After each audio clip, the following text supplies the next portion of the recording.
Ladies and gentlemen, ladies and gentlemen, welcome all sports fans, ladies and gentlemen. It is your boy LBFWN Lewis, man, back once again with another heavy hitter banger with yet another video.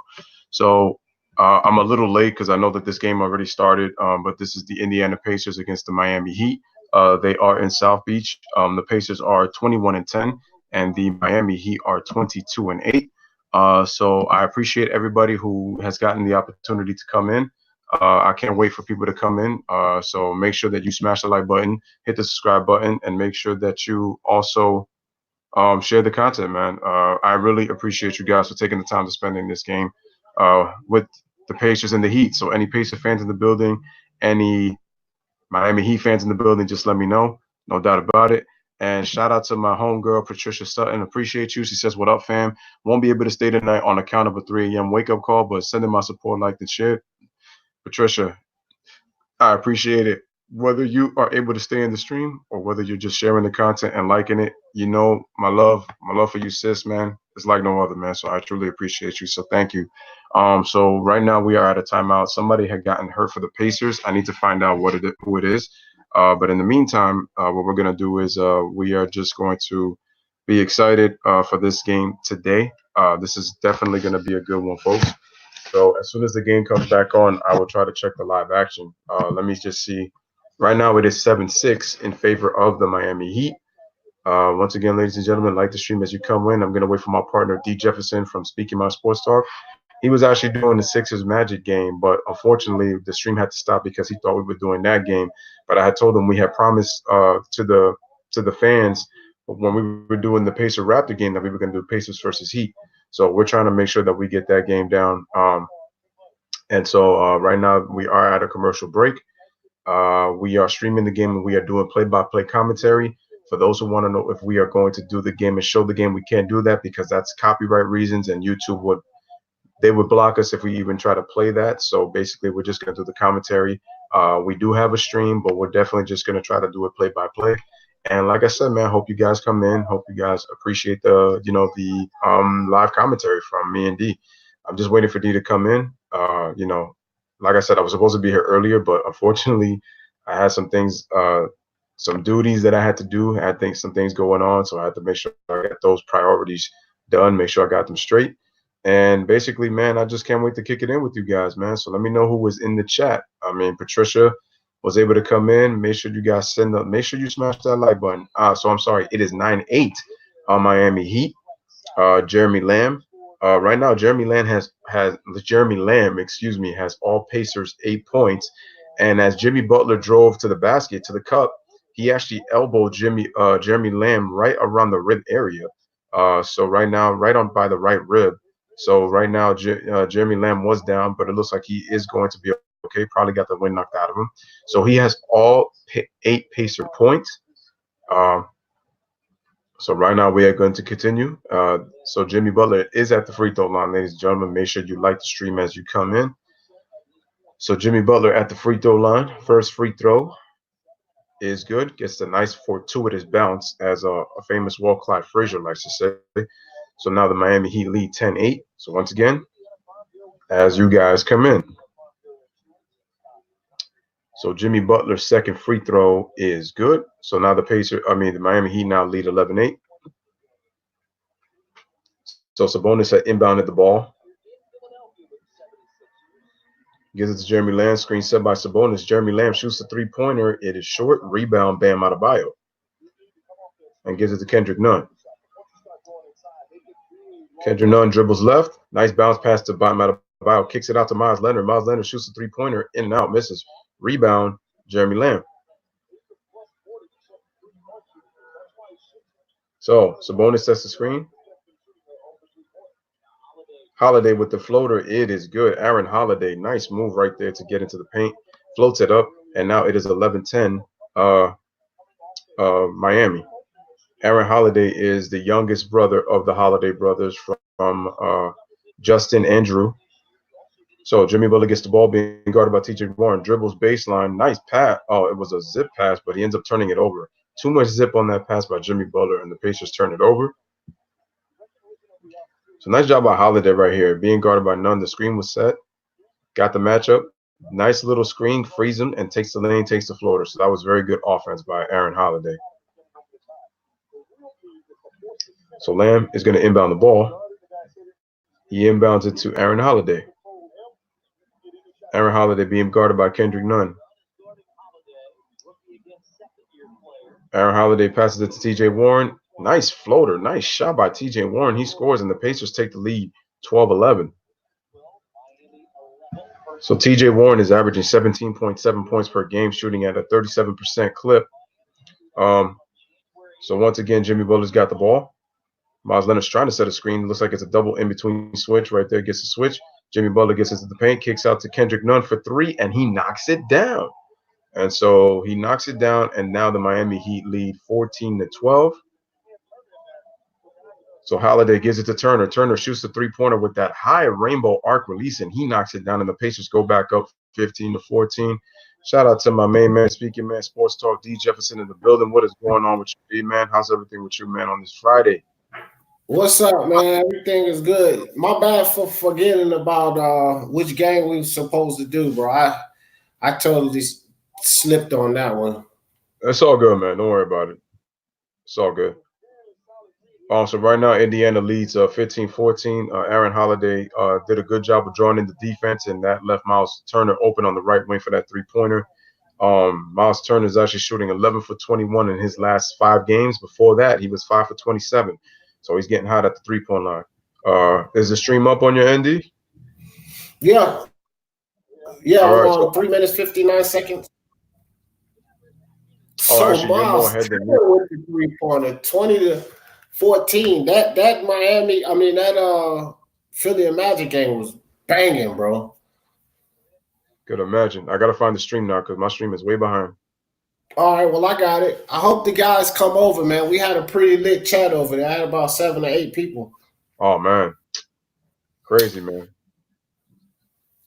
All right, so let me just find this joint while you do that. And well, I got it. So Jimmy Butler's fouled, and he'll shoot the 2 free throws. So it's 6-point lead by the Pacers, 3 minutes, 42 seconds left in the half. So Jimmy Butler shoots the first 3, and he drains it. So it's 20-15, 5-point lead by the Indiana Pacers. And both of these teams have stepped it up. The Heat have been pretty solid, actually, and the Pacers have come along here lately. So this should be an interesting game. Patricia Sutton, how you doing, sis? Appreciate you coming through. And Jimmy Butler drains the second free throw, so it's 20-16, 4-point lead by the Pacers.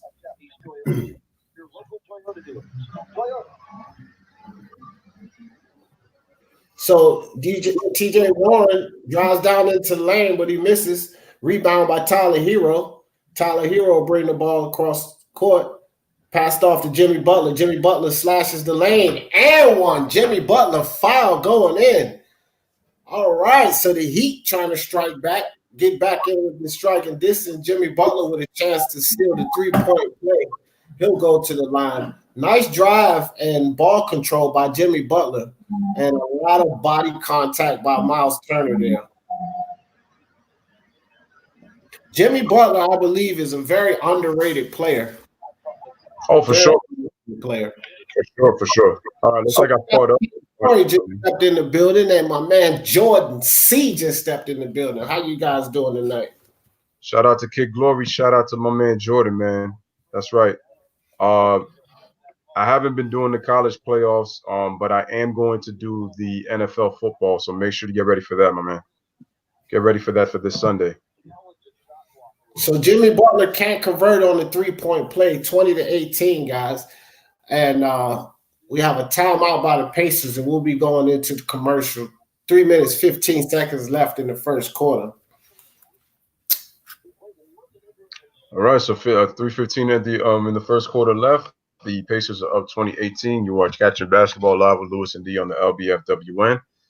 Make sure to like and subscribe as you guys check in. Make sure you subscribe to Speaking My Sports Talk. Make sure you guys share the stream as well. And shout out to Patricia Sutton for sharing the stream. I appreciate that, sis.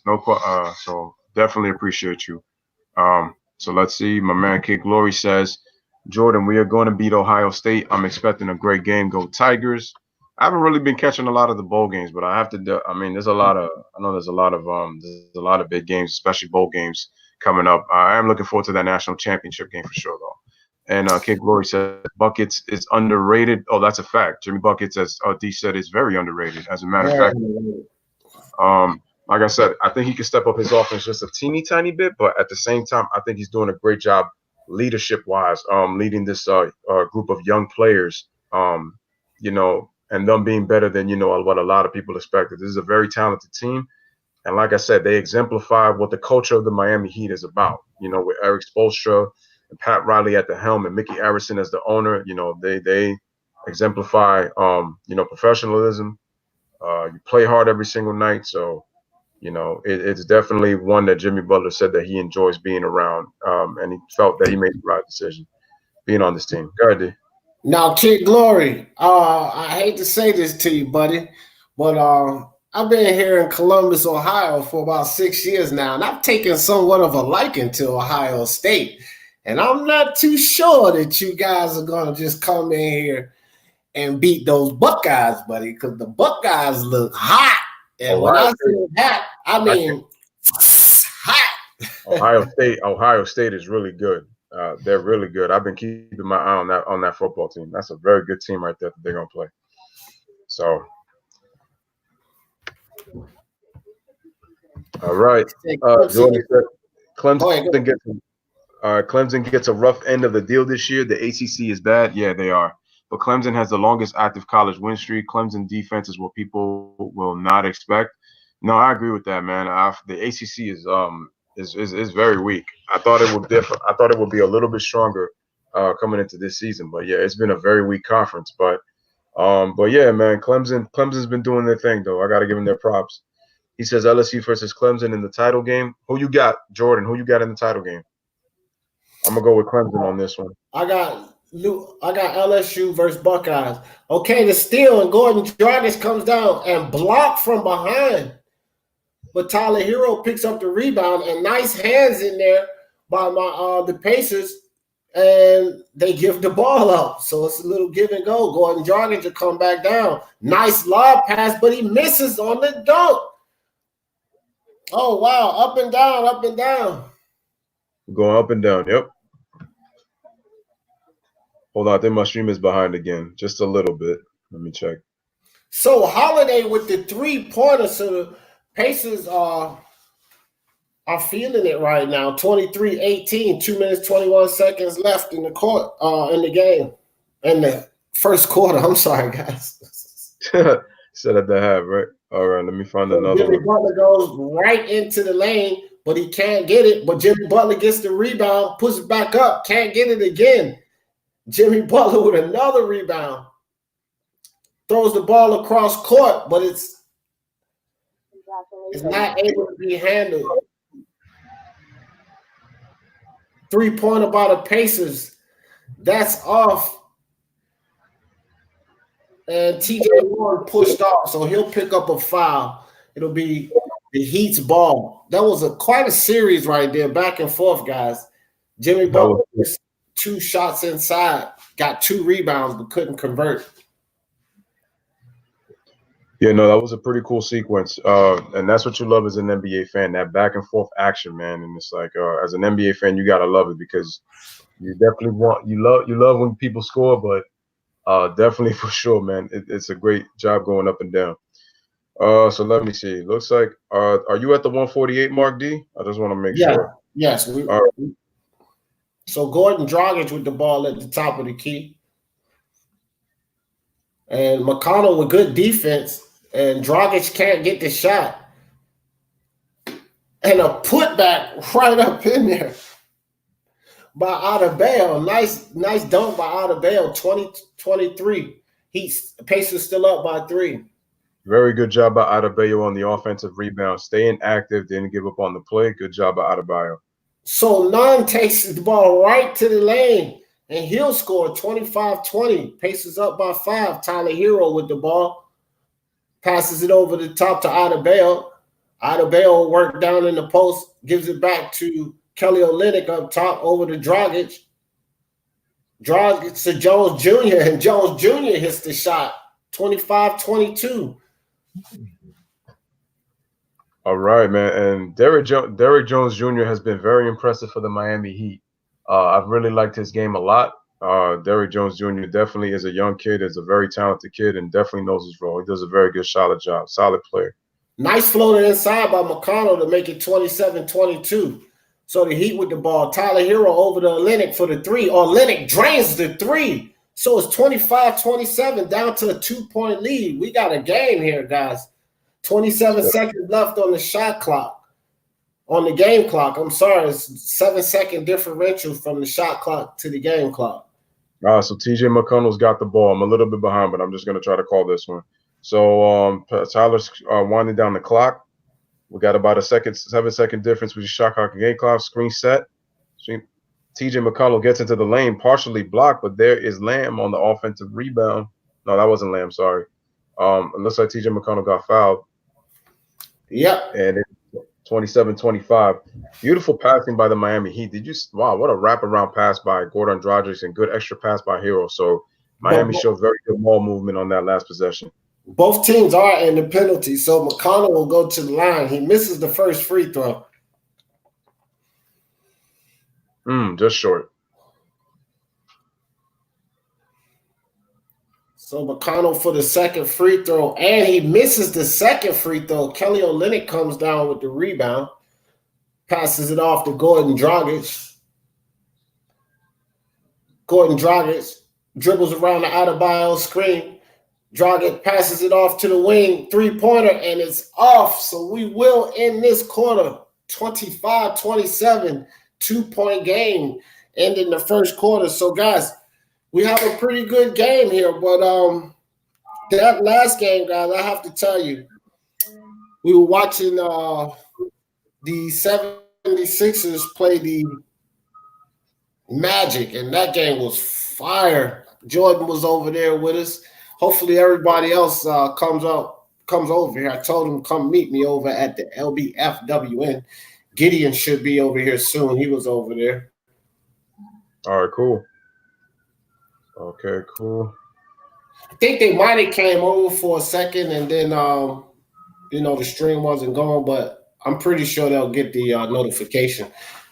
All of you guys, too, that subscribe to the LBFWN, and if you're subscribed to Speak Your Mind Sports Talk, make sure you hit that bell icon next to the subscribe button. That way you know when we are up live or we load a video. It'll give you an instant notification. Sometimes if you don't have that bell icon on, you won't know when we're actually live. So make sure you guys click that bell icon. And Clay Pro just stepped in the building. And Michael just stepped in the building. And there's Kevin. Kevin was over there. Good game so far. Thanks for joining us over here, Kevin. Appreciate you, my man. All right, D, quick question. Is this showing rooms to was it show? Okay, so the stream should be fine now because I was just trying to look for a stream to make sure that one was working because a lot of the streams were lagging and they were like 3, 4, 5 plays behind. But it looks like this one should be good because this one's on commercial break and it's showing the Miami Heat sun and showing Heat moments. Right. Yeah, we on. Okay. We right. We on. Good. Awesome. All right, man. So let's check in the chat a little bit right before we get started with the second quarter. Shout out to Clay Pro, one of my bros. Appreciate you, Clay Pro. Shout out to Kevin. Good game so far. It's unfortunate, man. If I would have known the Sixers and Magic would have been lit, would have stayed on that one. It was good, and I know D had that stream bumping up over there because it was looking like a lit game. He said, "Gotcha. Appreciate you, Kevin. Can't believe the Rockets got their back blown by the Warriors. Yeah, that's a fact. The Warriors turned them around and hit them from behind like no other." Kevin says, "What's good? What's good, Kevin? Appreciate you for coming through." Shout out to Clay Pro. What is good, my brother? Shout out to everybody coming in, man. Got his back blown out by the Warriors, man. James Harden, Russell Westbrook, Austin Rivers, all of them had to bend over. Such a shame, man. And ladies and gentlemen, as we are back in, it looks like, the Miami Heat will have possession. So Tyler Hero's got the basketball. Being guarded by Aaron Holiday. Gives it to Adebayo. Adebayo to a cutting Dragic. And is it an and one? Looks like the Pacers scored a 3-pointer on the other end. Well, I wasn't looking. And so it's 30-25 Indiana.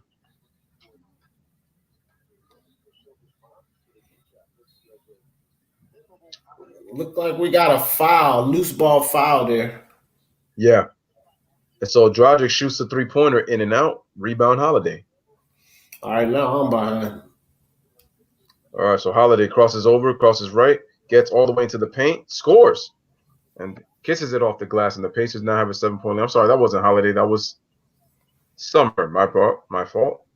So Kelly Olynyk with the basketball gives it to Gordon Dragic, gets into the lane, kicks it out to Derrick Jones Jr., shoots a 3-pointer, misses, rebound Sabonis. Gives it to T.J. McConnell, and T.J. McConnell brings the ball up. We are live at the American Airlines Arena in South Beach. Pacers versus Heat.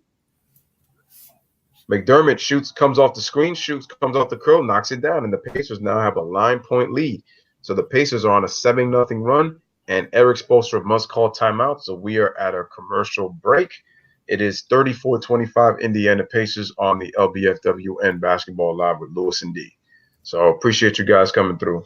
As always. I don't even know what happened. We weren't even, and then my stream just jumped, and now I'm like, you notice D, that this is happening just about every stream we do. Either one of us are behind, or it'll double skip, triple skip, and then we catch up, or then we're good, and then it's like these streams are playing a game of skip it, man.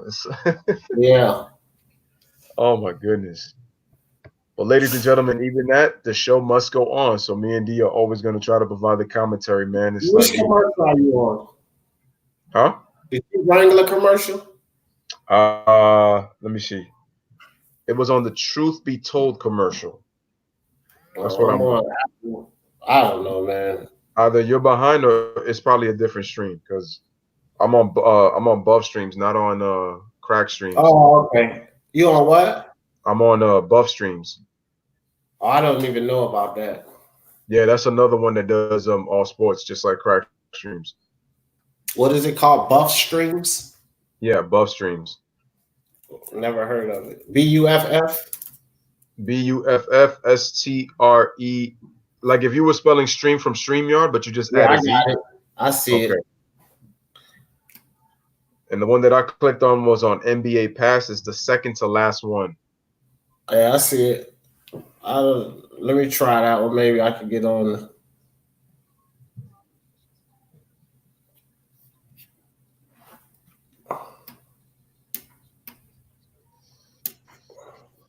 Let's skip this ad, baby. All right, so commercial break. All right, see, that's why I don't like these other streams, bro. Yeah, no. It's saying add, accept an ad.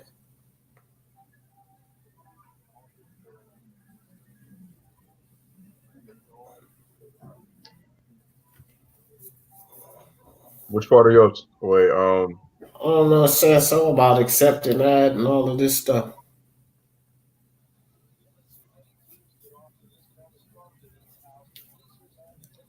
It don't just, yes. I don't think I could use this one.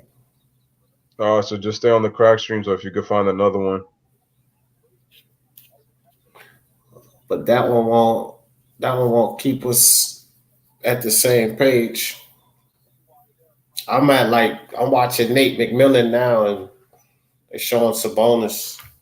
They just showed Sabonis, so right now they're at the out of bounds. Miami is. Oh, we even there. All right, cool. They just passed the ball in? Yep. All right, good. We even. You can take this one.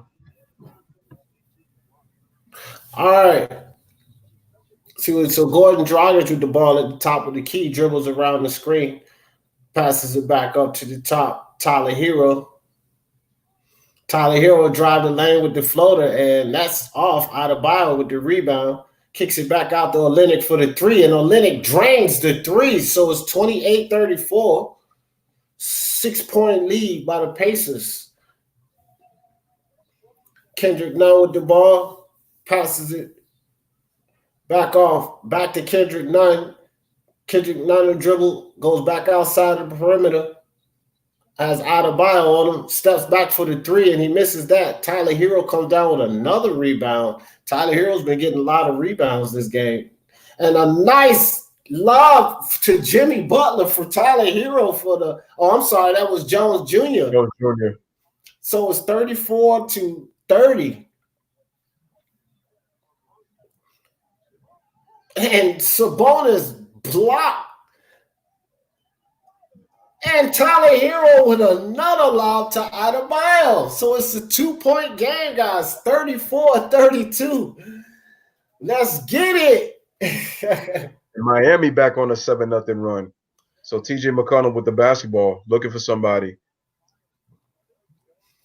Ball back to McConnell. Almost lost. McConnell with the nice ball handling. Beautiful ball handling by McConnell. Lane for the score. 6-2, 4-point lead by Pacers. Philly should have kept him. Anywho. And Adebayo bring the ball across court. Passes it off to Gordon Dragic for the short jumper. He drains that. 34-36, 2-point game, guys. So we got a good game. The Heat quickly got themselves back in the game, but what a step back jumper by Justin Holiday. So it's 39-34. They take it back up to a 5-point lead. Dragic over to Olynyk. Olynyk back to Dragic. Dragic on the wing. Dribbles down into the hole. Passes it back out to Tyler Hero. Tyler Hero with the ball handling skills. But great defense by Nunn. And a block by Nunn. Shoots the ball right up top. Nunn for the layup. So the Pacers right back up by 7 points. What a game. What a game. Game's getting lit. All right. Dragic's down the lane with the left hand. Overshot it. Rebound McConnell. And I think that was a good foul by Olynyk to slow the action down, especially with them being one man short on defense. Yeah, they had a 5-on-4, so a good foul by Olynyk though. But loving this back and forth by both teams, even though the Pacers up by 7. Yeah, Dragic just overshot it, but that was good presence by Justin Holiday to kind of force him to overshoot it, making him think a little bit. So Sabonis gets into the lane, bullies his way, just misses it. Just a little strong rebound to Kelly Olynyk into the hands of Kendrick Nunn. I'm sorry, that was Bam Adebayo, sorry. And he shoots a wild shot and he knocks it down. So Bam Adebayo. Wow, it was kind of a leaner. Kind of a leaner, but I'm going to say a little wild just because of how a little kind of off balance he was. But nonetheless, he scores though. And wow, got stripped in the lane, but he fell down on that strip. Hopefully Summer is okay. It was a good hard foul by Tyler Hero. Nothing malicious there. Sumner's quite a tough guy because that was a hard fall he just took there. So shout out to Sumner for showing some toughness there. All right, so Sabonis gets the ball inbounded to him by Doug McDermott, who gives it to Justin Holiday, and it looks like we have another foul by Derrick Jones Jr. Looks like he collided with Doug McDermott on that play. I think he hit himself and got hit in the face when they went together right there. Man, Doug McDermott was unstoppable in college. I knew that he would be a solid player when he hit the league because this guy just used to put up so many points. It's like he was almost automatic. Yep, Doug McDermott is a very good, solid NBA player. So Dragic with the ball gives it to Tyler Hero, dribbles into the paint, shoots the flop, but good Pacer defense recognizing that, and into the hands of Jeremy Lamb. Passes it to McConnell. McConnell surveying the floors. By Sabonis gets into the paint, shoots a little wild floater, but misses. Rebound Kelly Olynyk into the hands of Tyler Hero. Great defense by Gordon Dragic. Tyler Hero for the 3 at the top of the key and drains it. So let's go. Back down to a 2-point lead. Miami Heat 39, Pacers 41. 6 minutes, 30 seconds left in the second quarter. O'Connell passes the ball over to McDermott. McDermott in and out. Rebounded. Tyler Hero, yet another rebound.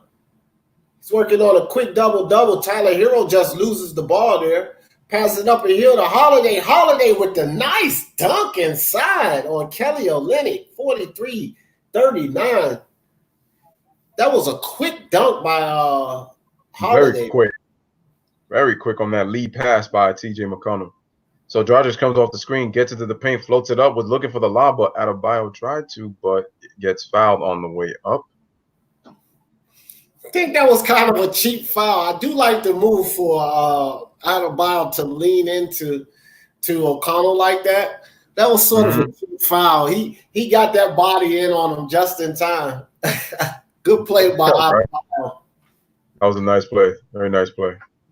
Sabonis is 0 for 5. He has 2 rebounds. He hasn't been able to score. Hopefully they can get his scoring. Give the Pacers credit, though. They've been able to maintain a 4-point lead. So none inbounds the ball to Jimmy Butler, Derrick Jones Jr.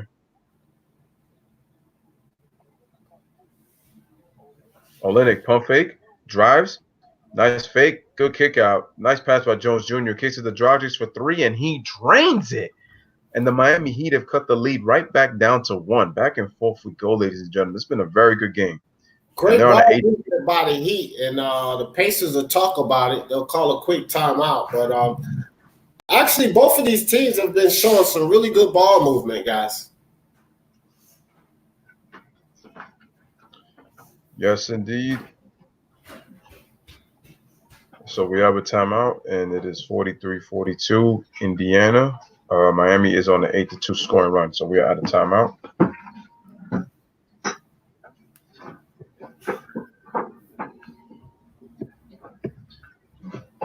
Is your stream working?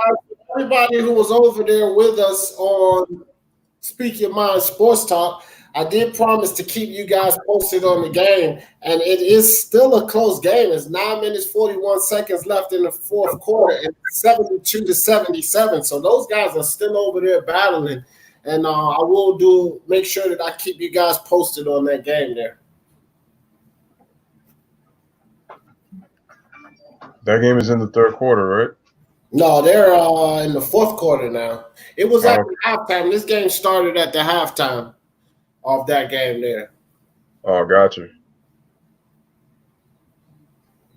But, man, that was, oh, my.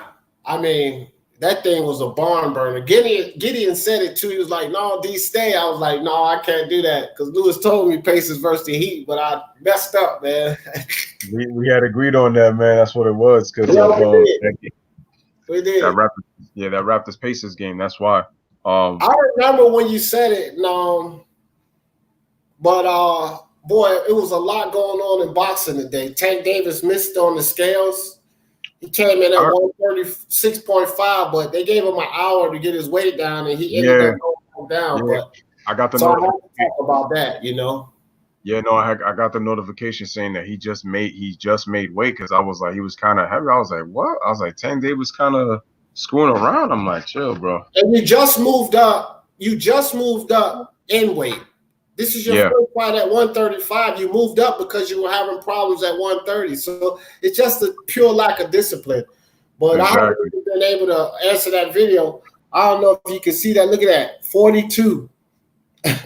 Yeah. See that 42? That's YouTube. I ain't been able to answer nobody on that video. Damn. I see D has been putting in work. Yeah, man. Gotta do it, bro. I feel you. On the road to 1,000, my man. That's right. You're almost there, my brother. Almost there. Yep. I had some good news. Ring IQ and Showbiz the Adult just subscribed to me today, so that's huge. Awesome, man. Congratulations, bro. All right, so Jeremy Lamb loses the ball, and the Heat with a chance to take the lead, and they do with the Adebayo dunk. Oh, nope, that's not Adebayo. That was Kendrick Nunn with the dunk. 44-43, 1-point lead by the Heat. Jeremy Lamb with the ball at the top. Short jumper by Lamb, in and out. Rebounded by Jones Jr.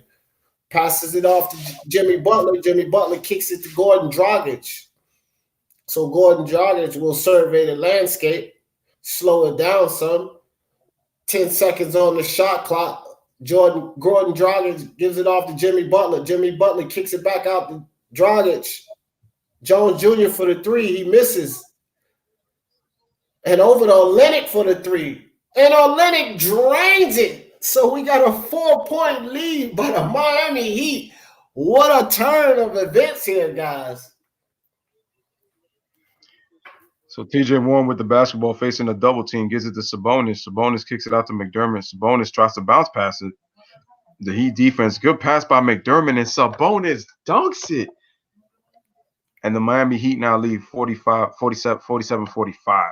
Now, a nice play, and they cut it right back to a 2-point game. So into the hands of Goran Dragic, who passes it to Olynyk, who gives it to Jimmy Butler. Jimmy gives it back to Goran Dragic. Goran Dragic is dribbling left, gives it to Jimmy Butler on the spot. Dribbles, pump fake, up and under. Nice move, just missed it. Rebound, Sabonis. Gives it into the hands of Aaron Holiday. Aaron Holiday dribbles. Gives it to Jeremy Lamb, who gives it back to Aaron Holiday. Aaron dribbles, going one-on-one against Kendrick Nunn. Comes around the screen, shoots the floater from the top of the free throw line and drains it. And ladies and gentlemen, we are tied at 47. So, guys, looks like we have a pretty exciting game on our hands here. We got some barn burners tonight. So, Dragic passes the ball, but we got a foul. Someone just fouled Jimmy Butler. I believe that was Holiday. Aaron Holiday just fouls Jimmy Butler. Yeah, they're focusing on him, so it looks like it was him. So Kelly Olynyk. Go ahead. I was just saying, Kelly Olynyk was just driving on Jeremy Lamb, but good defense forcing it out of bounds, but it will still remain Heat ball. All right, go ahead. Go back, D. All right, guys. So the Heat will retain possession. Goran Dragic passes the ball in to, I couldn't see who that was. I think that was Nunn for the fadeaway jump shot, 49-47. Oh, and Nunn with the push and foul. They may call a flagrant on that. Aaron Holiday, Nunn fouled Aaron Holiday, but you got to be careful with those kind of fouls. When you go and push a guy in the air, sometimes they'll give you a flagrant one on that. But they just gave him a simple foul, so Holiday will shoot 2 from the line, and he drains the first one. So it's 48-49, 2 minutes, 53 seconds left in the half, guys. It's been a wonderful back and forth game in the second quarter, and Aaron Holiday knocks down the free throw. And ladies and gentlemen, we are tied at 49. Go ahead, D. All right, so I'm just a couple of seconds behind you, but that's okay. We're going to leave it as is. So Kelly Olynyk with the pass into Derrick Jones Jr. gives it over to Goran Dragic. Goran Dragic will bring the ball across the court. Gives it to Jimmy Butler. Jimmy Butler with the mismatch on him. And nice defense by Pacers, but it was out on Jeremy Lamb. 11 seconds left on the shot clock, guys. Both teams are competing hard. Nate McMillan's head is shining like a star out there. Oh, man. Image through that man's head. All right, Jimmy Butler passed the ball into Nunn. Nunn for the jump shot. That's off. Rebounded by McBuckets. McBuckets for the three-point at the top of the key and drains it. 52-49. Nice shot by Doug McDermott. Kendrick Nunn with the ball. Dribbles around the Lennox screen. Stopped by Sabonis on the dribble. And a nice lob by Nunn to Derrick Jones Jr. These guys are getting off in the building. 51-52. Holiday, Aaron Holiday, that is, with the floater inside, right off the front of the rim. Kendrick Nunn comes down with the rebound, kicks it ahead to Hero, and another lob, but he couldn't handle it this time. Oh, boy, these guys are going in.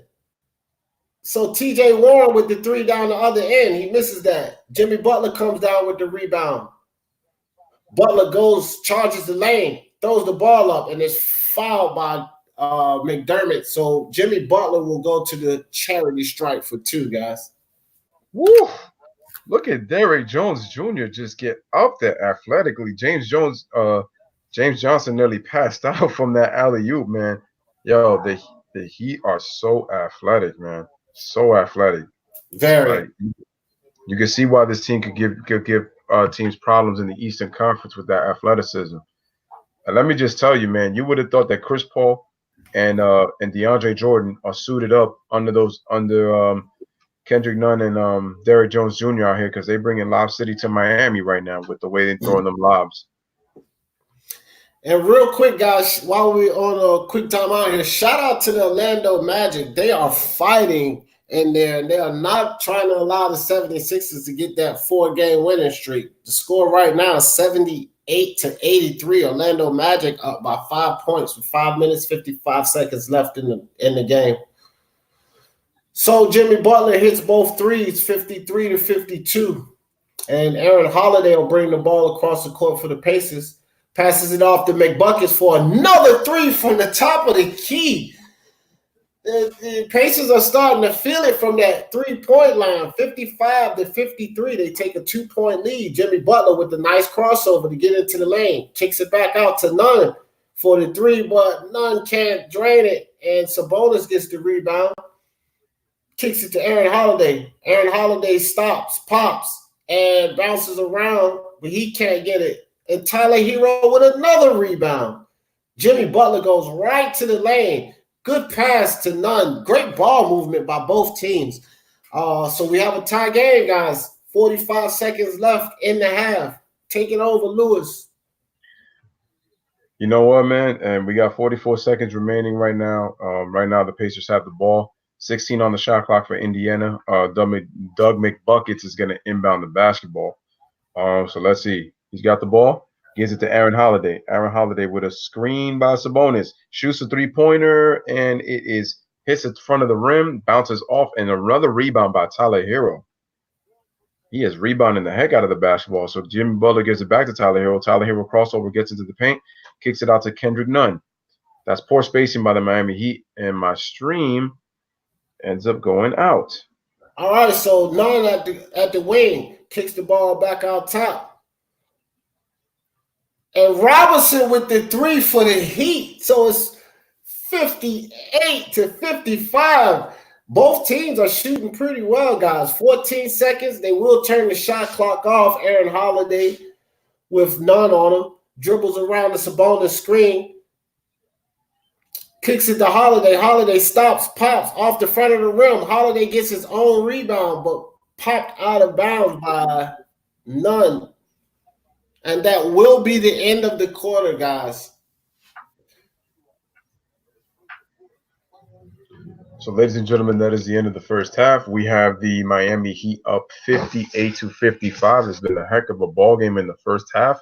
Just when the Magic and the Sixers have been pretty much lit on these end, we got another late game right here at the half. Both teams are playing great defense. Both teams are moving the basketball very well. And it's been a very exciting game back and forth. That second quarter was real lit. And Miami was just showing off their athleticism right there in that second quarter, man. So shout out for both teams for giving us a very nice, competitive, and very entertaining basketball game, especially in that second quarter. So it is 58-55 in favor of the Miami Heat. So as D talks to the public right here in the chat, I will be looking up the first half stats. All right. So Kid Glory says, back blown. Wow. YouTube has been sending old videos as lives lately. Did it? Oh, really? Wow. Well, I know I've been running some short videos as lives because I can't do my editing. And so it's just easier to do lives. Why wait for it to load and all of that when you could just do a quick live? So I've been actually doing that. But do they still call Dragic Dragon? I haven't heard of that. I haven't heard anyone call him that, but I do remember them calling him that, Jordan. And Jordan said, this is the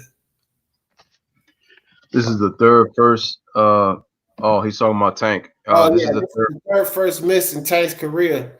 Ducking good fighters and missing weight against free matchups until, yeah, man. It's just, it's a pure lack of discipline. There he is. Gideon just stepped in the building. Magic up 5 over Sixers. Yeah, I've been keeping them posted here, Gideon. I see you still been watching the game. And then my man Duck Banks just stepped in the building. What's up with you, Duck? Hey, everybody, make sure you hit that like. And if you're not subscribed, which I think all you guys are, make sure you subscribe to the LBFWN. Appreciate you coming through. So Gideon says, in my opinion, I think ESPN should flex. Okay, put it up on the screen. Should flex the Pelicans Knicks game for the Lakers math, and they should flex Warriors Clips for the Bucks Kings. To be honest with you, the Mavs and the Mavs and the Lakers are actually playing on ESPN on Sunday, so they don't even really need to to flex it because it's already going to be on ESPN at 9:30. So they already did that one. He means on January. Okay, on January 10th. Shout out to Mays in the building. He says, I love the Pacers and I just sub. Hey, man, I appreciate that, man. Appreciate the sub, my man. Appreciate you coming through. This is Basketball Live with Lewis and D, and this is just the start of it, baby. We're going to have a lot of fun games, a lot of live topics. We've been having so many good games. It's actually hard for us to just do a live that's not live commentary. I mean, been some good games being posted. And I'll tell you guys what, if there's some good games posted, we all over it. So, Lewis, what do you got for our halftime stats there, brother? All right, so first off, I'm actually going to do a flip over D. So for the first half stats, I'm actually going to start with the teams, and then I'm going to go to the players. So both teams are shooting pretty well. Heat at 47%. Indiana is actually shooting 51%. Both teams are shooting the three ball well, which is standing out to me. 57 for the Pacers, 42 for the Heat. But Miami, here's the stat, ladies and gentlemen, rebounding. Miami is killing the Pacers on the glass, plus 11, and they have 7 offensive rebounds to none for the Pacers. So the Pacers have got to do a better job of cleaning the defensive glass. Assists, both teams are passing the ball pretty well. 17 assists for the Miami Heat, 14 for the Indiana Pacers. Let's see. The Pacers have 5 steals, and points in the paint are just about even. The Miami Heat do have 7 turnovers, so they got to clean those up. But those are your first half stats from the teams. Now let's go to the players. For the Indiana Pacers, we have Justin Holiday is the man for them with 11 points, and there goes his brother Aaron Holiday with a solid 8 points. In the game. So they're your leading scorers. And Jeremy Lamb has 8 and Doug McDermott has 8. For the Pacers, we have Kendrick Nunn's got 11, Bam Adebayo's got 10, Jimmy Butler has got 8, and we have 6 apiece from Derrick Jones Jr. and Duncan Robinson. And once again, ladies and gentlemen, those are your first half stats for both the teams and the players. So once again, shout out to Mays, who ends up subbing to the channel. Appreciate you, Dan. And we will be doing more Pacer games in the future, so for sure. Glad that you're here with a Pacers fan. Let's see. Jordan says the troll build up. Shout out to my man Jonathan Diaz in the building. He says, do you find it suspicious that LeBron is playing the next game? Let me think about that for a second. Considering what has been going on the past couple of days, I do find it strange that he's playing the next game because people are saying that he might have to shut it down, but also the Lakers are on a 4-game win streak. So they're going to make it seem like if LeBron doesn't play, it's going to be the reason that the Lakers, they probably lose another one to the Blazers. And the Blazers have kind of been in a funk themselves. So it might be the type of game that the Lakers can get themselves back on track. But right now, I still put the Clippers as the better team right now. They're 2-0 against them right now. If they were saying, we got to wait, they haven't met in the playoffs. I can't wait to see a best of 7 series. Well, if it was a best of 7 series, the Clippers would be up 2-0 right now. So shout out to Doug Banks. He says, Gideon, I don't think the Warriors click game needs to be flexed. The way the Warriors playing, they may be in the playoffs as an AC. That game will be important. A lot of intriguing by then. Doug Banks brings up a good point because with the way the Warriors and Pelicans have been playing as of late, I wouldn't mind doing a game between the Warriors and the Pelicans, man, for sure. May says, Aaron is a future all-star. I see it.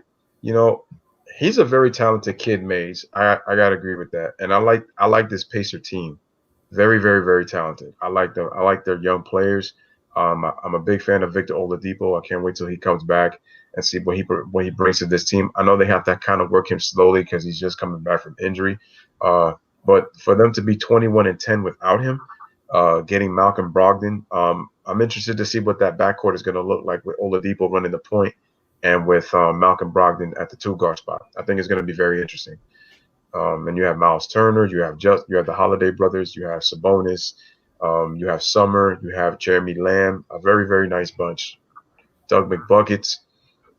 So they got a very nice, solid team, man. People need to watch out for the Indiana Pacers. Those are one of who I call the dark horse teams in the league. So definitely shout out to them. So let me know what's going on in the chat, guys. Let you know, what do you guys think of the first half? I think it's been a very excellent first half so far. I think both teams are playing hard. I think both teams have definitely been playing great defense. Both teams are moving the ball very well. So I definitely think it's been a lot of fun. And right now we are still at halftime. It is 58-55 in favor of the Miami Heat. So it's been an excellent first half with the way both teams have played. So let me give you guys scores real quick from around the league. If you are a Boston Celtics fan, you should be happy that the Celtics beat the Cavaliers 129-117 by 12. The Hornets and the Thunder are in a tight one, 80-78. Wow, it's been a lot of lit games. And the Magic have now pulled an 11-point lead, ladies and gentlemen, on the Philadelphia 76ers with 149 left. So it looks like they're going to end their 4-game win streak at 93-82. And so the Bucks are destroying the Hawks right now by 22, 82-60. It's about to be the end of the third quarter. We still have the Suns and the Warriors as the nightcap for tonight's game to end all games. And so once again, looks like we got some new chats in the building. Well, my man D is taking a little break and he comes back. So G Money says, Aaron Gordon with the vicious reverse sledgehammer slam. Oh, I see he's watching the game and he's been enjoying that game. May says, I'm about 11 and I love basketball so much. I mean, it's amazing. Well, shout out to you, man. Appreciate you for the fact that you love basketball. You know, that's awesome, man. Are you planning to play basketball in the future or are you just a fan? You know, you can just let me know, Maze. But shout out to you for being in here. How players can do so much with their star, Victor Oladipo. It just shows you, man, that it takes a team. You build the right chemistry, the fact that you have a system in place, guys play together. So that's why guys definitely, you know, can still hold the fort. They have a nice good nucleus, you know, with the Pacers right there. So shout out to Indiana and shout out to Nate McMillan. G Money says, I'm not a Warriors hater, but I think Golden State will cool off at some point. I don't truly think they want to make the playoffs because they may have the draft pick in their mind. It's possible. It's possible. But we also have to see the mindset of what Golden State is going to do. It's possible that they're tanking, but they also are on a win streak. I mean, they could make it 4 in a row tonight against the Phoenix Suns. And according to Draymond Green, as he says that they are prepping until those guys come back. He says Draymond Green says that he is prepping for them to come back. So I'll be back in 1 second, guys. Lewis got you covered.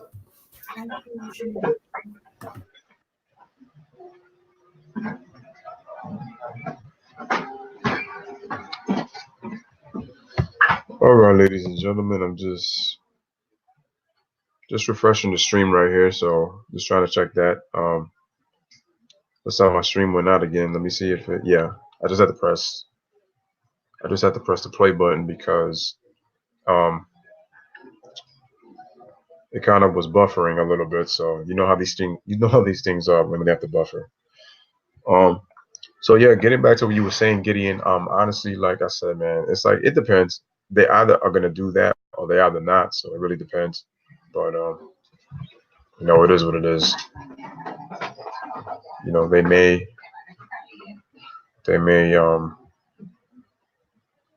let's see.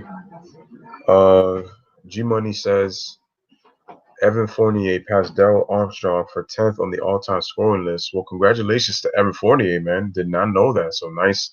That was a nice little stat given by G Money. So appreciate that. Evan Fournier is definitely a good player. He may be inconsistent at times, but he's a very good player when he plays consistently.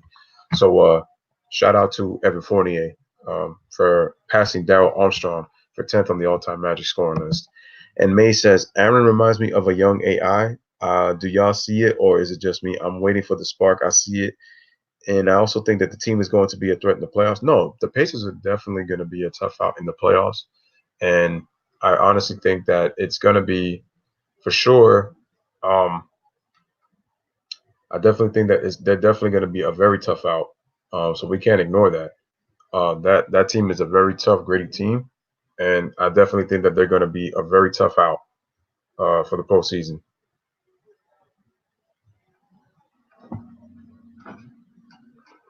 They're definitely going to be a tough out. A young AI. I haven't seen enough of Aaron Holiday to say that he's a young AI. Maybe you've seen it, so I got to see more of Aaron Holiday, excuse me. Um, but he's definitely talented. I saw him last game against the Raptors. He's very good. So I'm definitely gonna check. I'm definitely gonna check him out for sure. So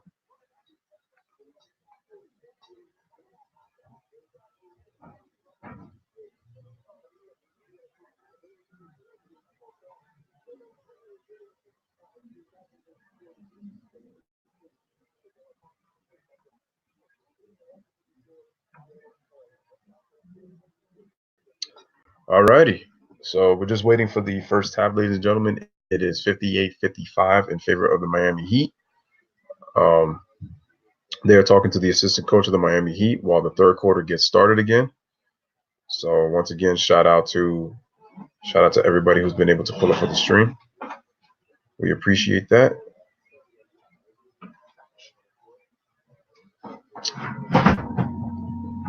So as we wait for this third quarter to start,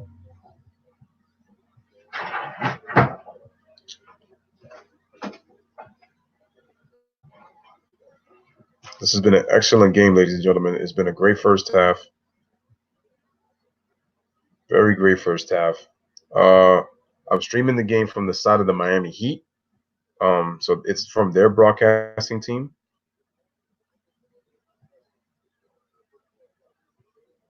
So the third quarter is about to start. They're just going through the first half, ladies and gentlemen. So make sure you like the stream as you guys come in.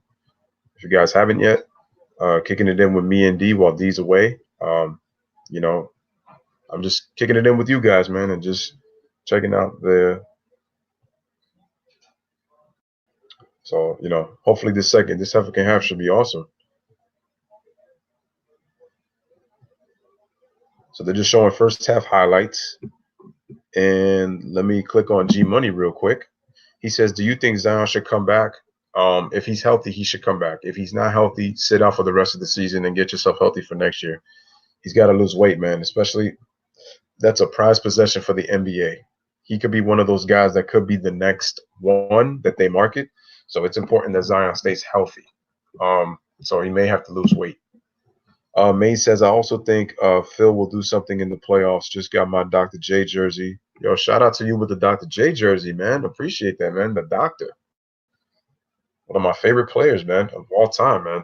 So ladies and gentlemen, the game is back. Aaron Holiday with the basketball. Sub and like the channel as you come in, share the content. Miles Turner lobs it into TJ Warren, gets it to the paint, layup, and he scores. And the Pacers once again cut it by 158-57. Miami Heat.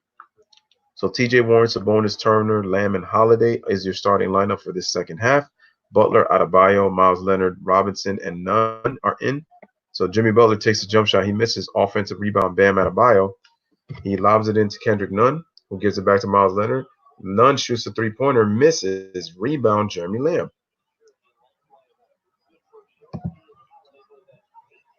So Lamb gives it to Sabonis. Sabonis gives it to Warren, but loses it. TJ Warren recovers it, drives, shoots it, spins out. Rebound, Duncan Robinson, who gives it to Kendrick Nunn. No, sorry, that's Bam Adebayo. He tries to lob it to Jimmy Butler, but overlobs it way too high, and the ball goes out of bounds. Another Miami turnover. So now that is Miami's 8th turnover of the game. And there's Eric Spoelstra looking like, what the hell is going on? So Jeremy Lamb gets into the paint, shoots a jump shot, and he scores, but there was a foul before the shot.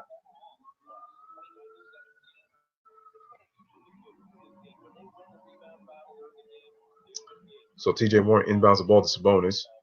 Sabonis looking for somebody, gets it to Aaron Holiday, being guarded by Kendrick Nunn, gets into the paint, lobs it to Sabonis. Sabonis shoots a short jumper at the free throw line short. Rebound, Miles Leonard. Jimmy Butler with the basketball, gives it to Bam Adebayo. who gives it to Duncan Robinson, shoots the three-pointer, knocks it down. And the Miami Heat now lead 61-57. So ball pass to Aaron Holiday, gives it to T.J. Warren, who gives it to Sabonis. Sabonis tries another jump shot and knocks it down, ladies and gentlemen. So he knocks it down and cuts the lead back out to 2, 61-59 in Miami. So Adebayo with the bounce pass, but it was kicked. So it will be Miami Heat basketball once again.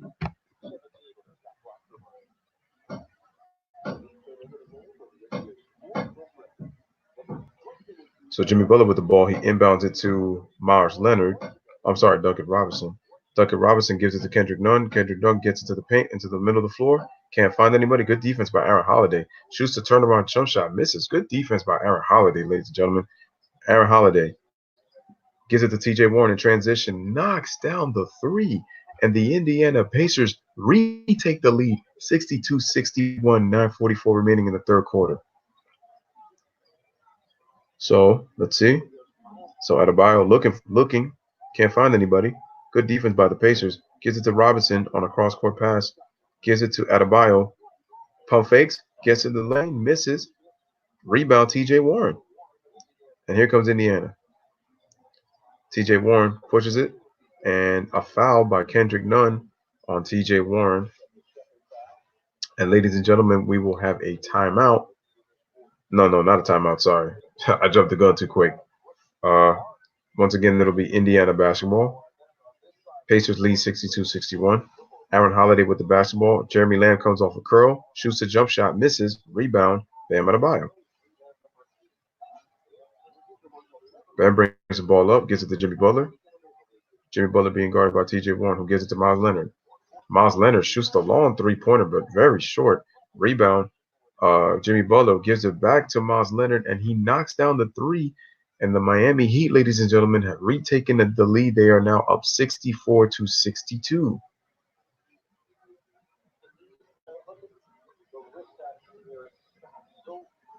Or was that Duncan Robinson, mind you? I'm sorry, that was Duncan Robinson, my mistake.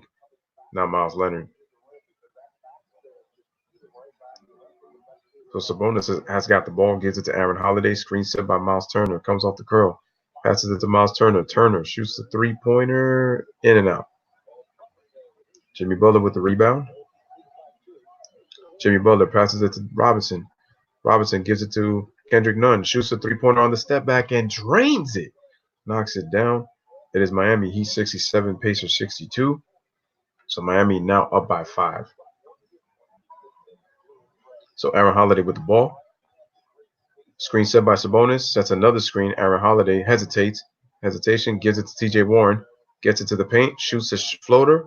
Misses, but we have a foul. Kendrick Nunn with the foul. And they're showing the replay. Nice in-dribble step back by Kendrick Nunn on that three-pointer in the corner. And like I said, Miami Heat lead 67-62. Ladies and gentlemen, like the stream as you guys come in. And look at this. Kendrick Nunn is the fastest rookie to 500 points in Miami Heat history.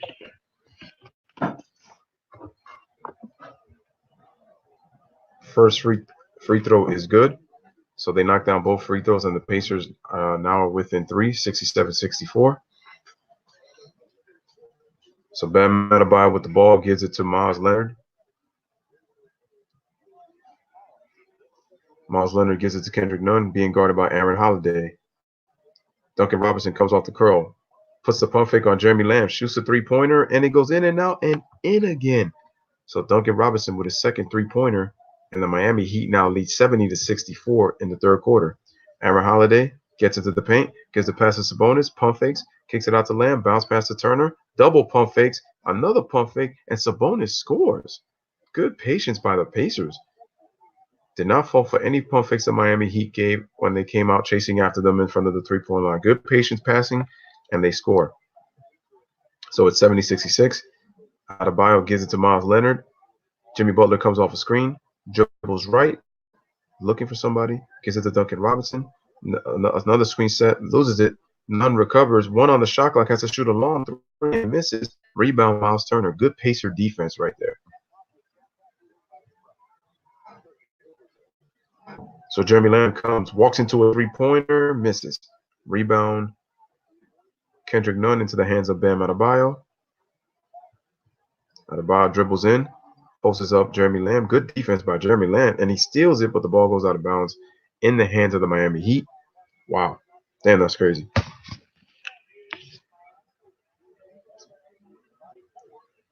And we have a timeout, ladies and gentlemen. 6:38 remaining in the third quarter. It is Miami Heat 70, Indiana Pacers 66. Watching the basketball live with me and D on the LBFWN. Make sure you like the stream as you come in. Make sure you subscribe to the channel if you are new. Appreciate you guys for coming through, checking with me and D. D's been out for a minute, so I'm just going to check. I'm going to check the chat real quick, and let's see. Shout out to my man Mays. He says, I also think Phil will do something in the playoffs. Just got my Dr. J. Oh, yeah, that's right. Shout out to my girl, Patricia Sutton, man. Appreciate you, sis. Good night, fam. Catch you on the next time. Good night. May says, let's go, because he is a Pacer fan. He says, Ja Morant, is he rookie of the year? So far, I think Ja Morant is the rookie of the year right now, so far, without question. And shout out to Miklos Sasaba. Sorry if I hope I didn't butcher that name. But he says it's 322 in Germany. Need the Heat to win, at least win for my bet. Well, hey, hopefully the Heat can win for your bet, man. Shout out to Miklos Sasaba in the building, man. Appreciate you for coming through. What's up, Miklos? I used to stay in Ansbach, Germany. I'm pretty sure you know where that is. I used to stay in Ansbach, Germany for a little while. But sorry, guys, I had a situation in the house with my 9-year-old. So just bear with me. Lewis is handling it. I'll be right back. Sorry about that. So as D deals with parental duties, once again, I'll be checking in with you guys. So I'll be handling the stream as it is. And once again, it is 70-66 Miami Heat. It is 6:56 left in the third quarter. And Miami is up 4. And, hopefully the game is about to come back. So right now it is the third quarter. This has been a very good game, ladies and gentlemen. A very good game. And shout out to Mace, who says you guys are a good basketball podcast. I mean, we appreciate you, man. We're going to be doing lives. Mace, make sure to let people know about this so that they can subscribe to the channel so that we can continue to give podcasts. All right, make sure to let them know, man. And I'm pretty sure you like and I know you subscribe, so I appreciate you. Thank you for subscribing. Let other people know about the channel. So I would, I truly appreciate that, man.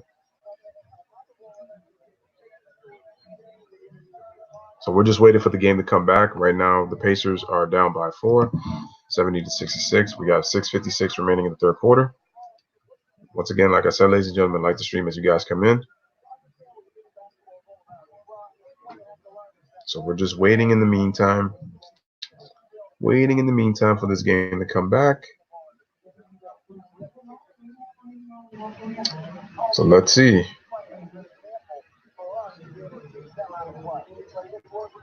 So the Heat inbound the ball. Kendrick Nunn has got it. Who gives it to Jimmy Butler? Jimmy Butler dribbles right. Nice pump fake. Turnaround jump shot. And he is fouled. And will go to the free throw line to shoot 2 free throws to try to put the Heat up by 6.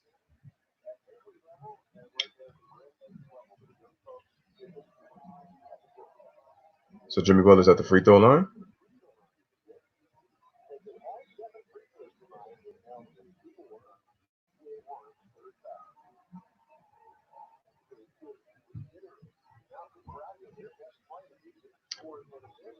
All right, so Jimmy Butler at the free throw line. Knocks down both free throws. And the Heat now lead 72-66. So Aaron Holiday bounce pass to Miles Turner, who cuts to the basket on the pick and roll, misses. Throws up a wall shot, rebound by Miles Leonard. Duncan Robinson, in the hands of Kendrick Nunn, who gives it to Jimmy Butler on the left side of the floor, left wing. Being guarded by Jeremy Lamb, gets into the post, kicks it out. Duncan Robinson for 3, misses. Offensive rebound, Jimmy Butler, and misses. Rebound to Jeremy Lamb. Jeremy Lamb dribbles all the way, going coast to coast with the left hand, and he draws the foul. I'm surprised they didn't call a foul on the other end, but Jeremy Lamb gets the call, and he'll go to the free throw line to cut this game down, back down to 4.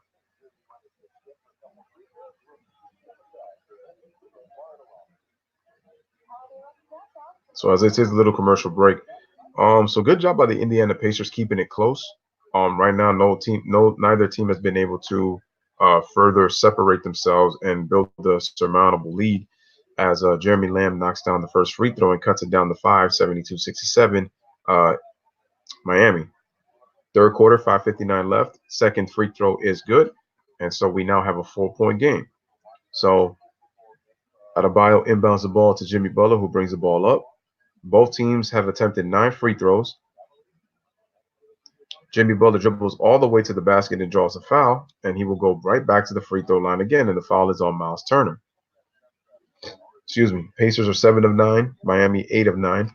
Miami Heat, as I mentioned about the offensive rebounding, they have 10 offensive rebounds. The Pacers don't have a single offensive rebound yet. So that's why I said that the Pacers need to do a better job of defending the glass on their defensive glass. So Jimmy Butler at the free throw line knocks down the first free throw.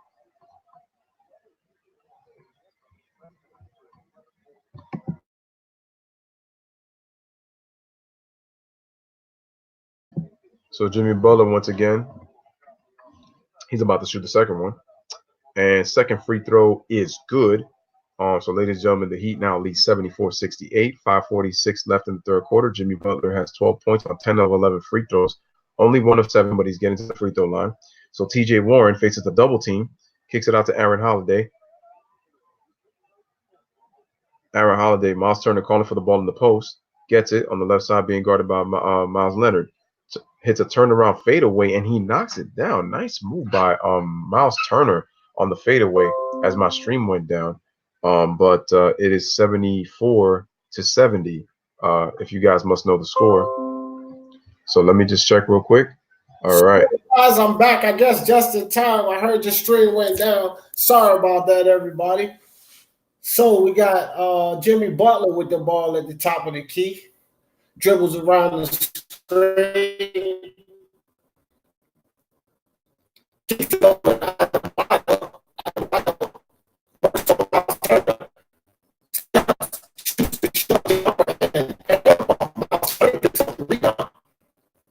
And kicks it to TJ Warren. TJ Warren foul. Really hard foul by Jimmy Butler. He's okay, but it looks a little we just lost Lewis, so it's a one-man show back and forth here. Sorry guys, I had an issue. All right, Lewis is back.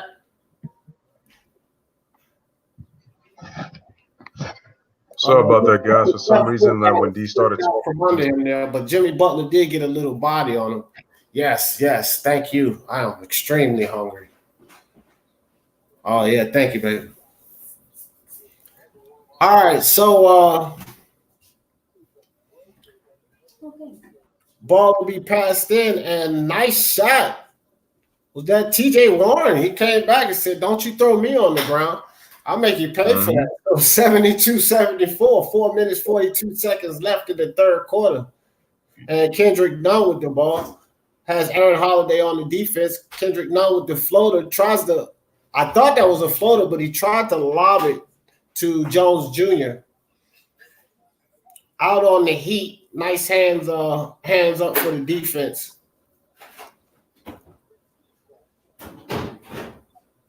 So Jimmy Butler with the ball, drives down in the lane, kicks it out to Robinson. Robinson drives the lane back to Butler, and Butler fouls. So Butler will go to the line for 2 shots. 0.3 seconds on the shot clock. Wow. It's a bad foul when you got 0.3 seconds on the shot clock. Could have got a shot clock violation, but. Jimmy Butler knocks down the first free throw. 75-72 Miami. Jimmy Butler's doing a good job getting to the free throw line, and that was a nice pass by Duncan Robinson and good cut by Jimmy Butler right there to be able to draw the foul. He's getting to the line this third quarter, and his next free throw is good. So now the Miami Heat now lead 76-72. Go ahead, D. All right, so Jimmy Butler to shoot the second free throw and drained it. So it's a 4-point lead by the Miami Heat. Holiday brings the ball up, defense goes around the Holiday screen, and Holiday drains the shot 74-76. 2-point game.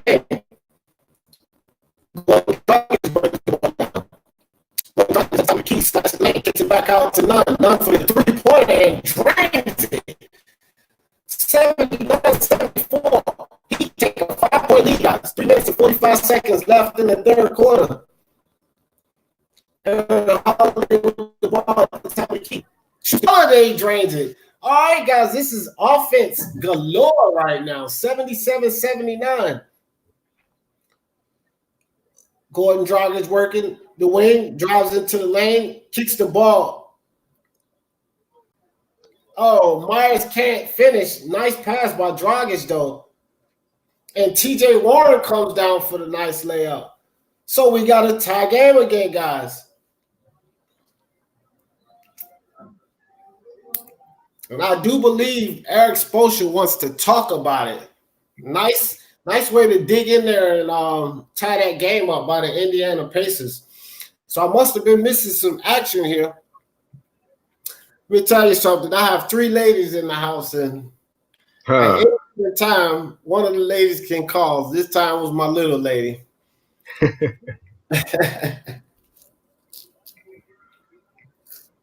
When duty calls, duty calls. I'm surprised Chris Wedge ain't here, man, because he's hoping to call snacking with Dr. D, man. It's another episode, but he ain't here tonight so far. But wherever you are. My oldest daughter was fixing dad something to eat while I was taking care of the younger one. So, yeah. Boy, I gotta love my babies. So what we got going on in the chat? Shout out to my man Maze. He says you guys are a good basketball podcast. So I appreciate that, man. And like I told Maze, we're gonna be doing more basketball live. So make sure you tune in and make sure you share, like I said, the stream to people and like let people know about the channel. As the same with Speaking My Sports Talk as well, man. So, and he says I have the Allen Iversons. Oh, those are one of my favorites. You should tell me which ones you have. I had the I3s back when they came out in 2001. Those were dope. Back in those days, guys, I was what they call a bad boy. But the bad boy had a lot of money with him, so I had all the damn Iversons.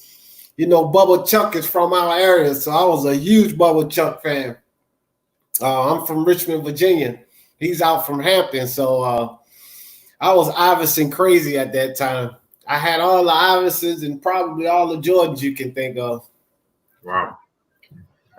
So G Money says that the Thunder and the Hornets are going to overtime, so that's another lit game that ends up being a lit game. So look at that, ladies and gentlemen. I'm gonna have to start looking at more Thunder games and hopefully do one soon. G Money says the Magic prevent the Sixers rally and they survived by 1. Oh yeah, because they had just had an 11-point lead on the Sixers, and the Sixers came back. Shout out to Brock Banks. He said he was breaking up. Yeah, I know, because for some reason I don't know what's going on, but. When D was talking, they started to break up, and D was just like over speaking and speaking fast. But look, right now it's okay. StreamYard keeps doing that from time to time. I don't know if it's that or it's either my laptop. Not too sure. Doug Banks says it's good now. That's good. And May says I'm here. Yeah, we know, and yeah, appreciate you for being here, Maze. Appreciate you for being here. And all of you guys that were over on Speak Your Mind Sports Talk, I appreciate you jumping over to the LBFW, and that's what we're trying to build here.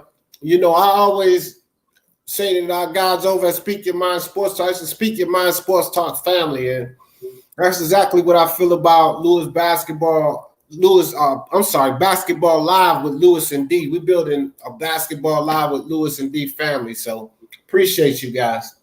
Appreciate all of you guys. All right, so Gordon Dragic out to Kelly Olynyk. Kelly Olynyk with the jumper, but he misses it. And T.J. McConnell comes down with the rebound. He'll bring the ball across court. McConnell dribbles into the lane, shoots the short jumper, and just rolls off the rim. None with the rebound. Kicks it ahead to Gordon Dragic. Gordon Dragic slows it down, sets the offense, dribbles around the Olynyk screen, and passes it in the corner to Jimmy Butler, who slashes the lane, kicks it back to Nunn. I'm sorry, that was Derrick Jones Jr., but Jones Jr. fouled slashing to the lane, so Derrick Jones Jr. will hit the line for 2 shots. All right, and Derrick Jones is at the free throw line, and he misses the first free throw. And I will say this, Indiana Pacers have been playing some very good half-court defense, man. Once they get the ball down there, they've been playing excellent half-court defense. And, that's important. Derrick Jones' second free throw is good. And so now Miami retakes the lead. They're up 80-79. And so T.J. McConnell brings the ball up, gives it to T.J. Warren, screen set by Miles Turner. Miles Turner ends up shooting the long 3, and he misses. Rebound, Dragic, and he saves it right into the hands of Jimmy Butler. So Jimmy Butler brings the ball up, screen by Dragic, kicks it out to Derrick Jones Jr., who gets into the paint. Nice strip right there, and they turn it over. Indiana with another steal into the hands of T.J. Warren, who gives it to T.J. McConnell. 2 TJs. That's the half-court defense I was talking about. That's right. Gives it to Summer. Summer with a screen by Turner. Bounce pass to Turner. Turner drives to the basket with a layup, and he scores. And now the Pacers retake the lead, 81-80. Go ahead, D. All right, I'm a little behind on the screen, so on the stream, but all right. I just down the lane. I just saw Jimmy Butler go down the lane, and he dunked the basketball. It looks like it was an and-1, or looks like they didn't call anything.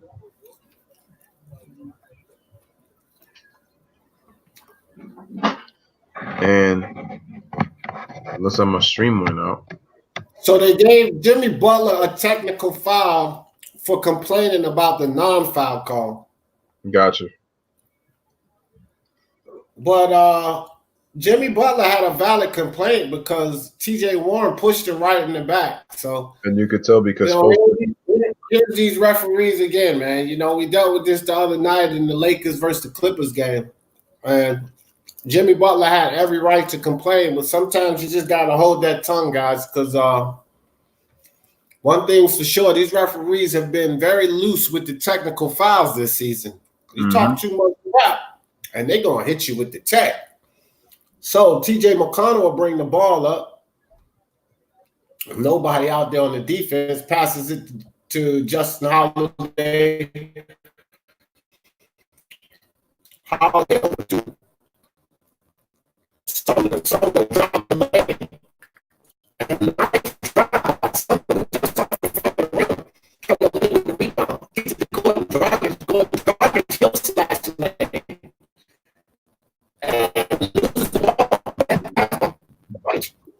Holiday back to Warren. Warren for the 3. Misses. Jones Jr. with the rebound. Kicks it to Dragic. Dragic inside to Butler. And Butler foul going up for the shot. So Butler will go to the charity stripe for 2. Tie game, guys. 82-82. 50.1 seconds left in the third quarter.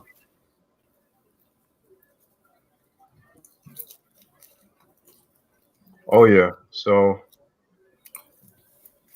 Jimmy Butler does a great job at pulling those fouls. He kind of leaned into that foul earlier. He kind of backed his body into a foul. So Jimmy Butler's doing a good job at working those referees. Know that they're a little close to the, a little loose on that whistle. So, you got to take every advantage you can get. That's right. So Jimmy Butler for the second free throw, and he drained it. So it's a 2-point lead now, guys. And T.J. McConnell will bring the ball up the court for the Pacers. Surveys the landscape, directing traffic, dribbles around the screen, kicks it to the corner to T.J. Warren. T.J. Warren working Derrick Jones Jr. Spin inside and just misses the shot. And Gordon Dragic full steam ahead and misses the easy layup. My, 19 seconds on the shot clock. T.J. McConnell has the ball. So the Pacers can either tie it or take the lead here to end the third quarter. Derrick Jones Jr. on McConnell. McConnell drives into the lane, brings it back out, turnaround jumper, misses. Derrick Jones Jr. with the rebound, heaves it up, but it's after the shot clock. So the third quarter will end with a 1-point lead by the Miami Heat. We have two barn burners tonight, guys. Magic versus the Sixers game was a great defensive game as this one, and it seems like we have the same thing here. So didn't matter which game we watched, guys. We were going to have a good game. So let's see. May says, I'm from Munich. Okay. Yeah, I've been to Munich. And have Giannis jersey, Dr. J jersey, Victor Oladipo jersey, and James Harden jersey, a.k.a. Mr. Flop. Yep, nobody does it better than him, man. That man definitely knows how to pull a foul. You got that right, bro. I told you, he knows. What's up, guys? We appreciate you, my man. Glad to be here. For sure. Hey, man, and we're definitely glad to have you here, for real. Y'all see them NBA voiceover refs? Yeah, but you know what? These guys, these referees, man, I think that they need to hire a whole new freaking squad because it's just absolutely terrible. Or another thing, I think that they need to hire more female referees because these female referees been on point this season. It's been these dodo head male referees that's been tricking up all the calls, man.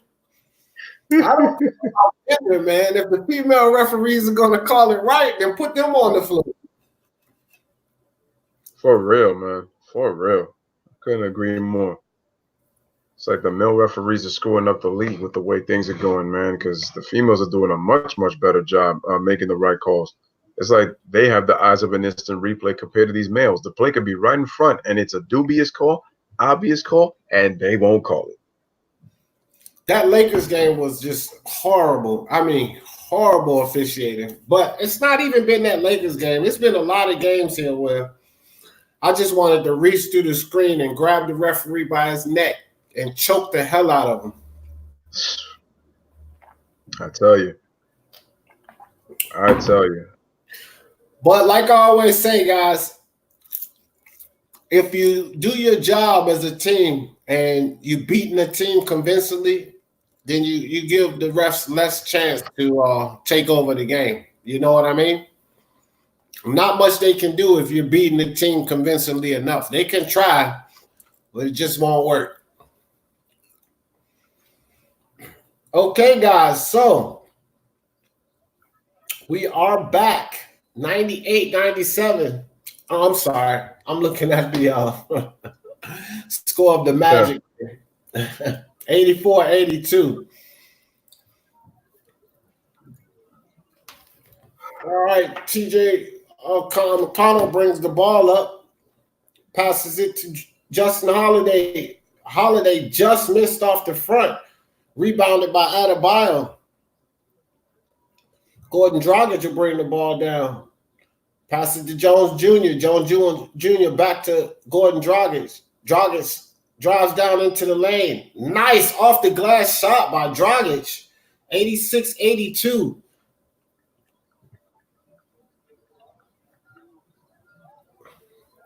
Sabonis to Doug McBuckets. McBuckets can't hit. Dragic will bring the ball back up into the lane. And was that hit by a Pacers player? Yeah.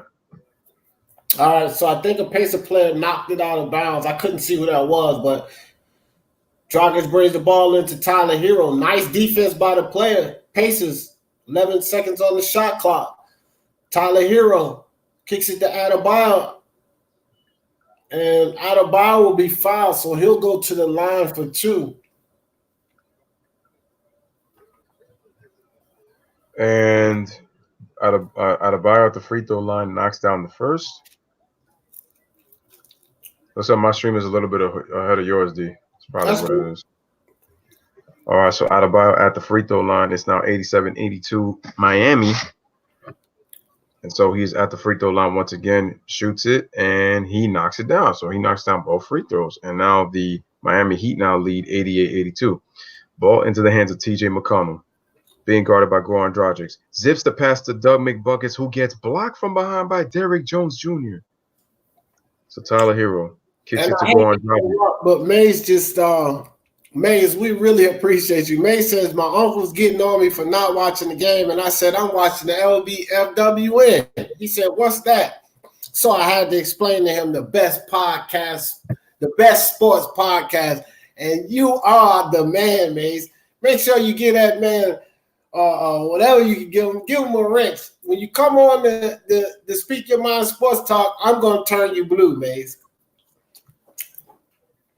And so a three-pointer was knocked down, but then Bam Adebayo comes right back and he knocks down the jumper. So now it's 93 Miami Heat over Indiana. So T.J. McConnell gets into the paint. Nice little floater, but just misses. And the Pacers with their first offensive rebound in the game. It's a bonus. He scores, and it is now 93-87 Miami.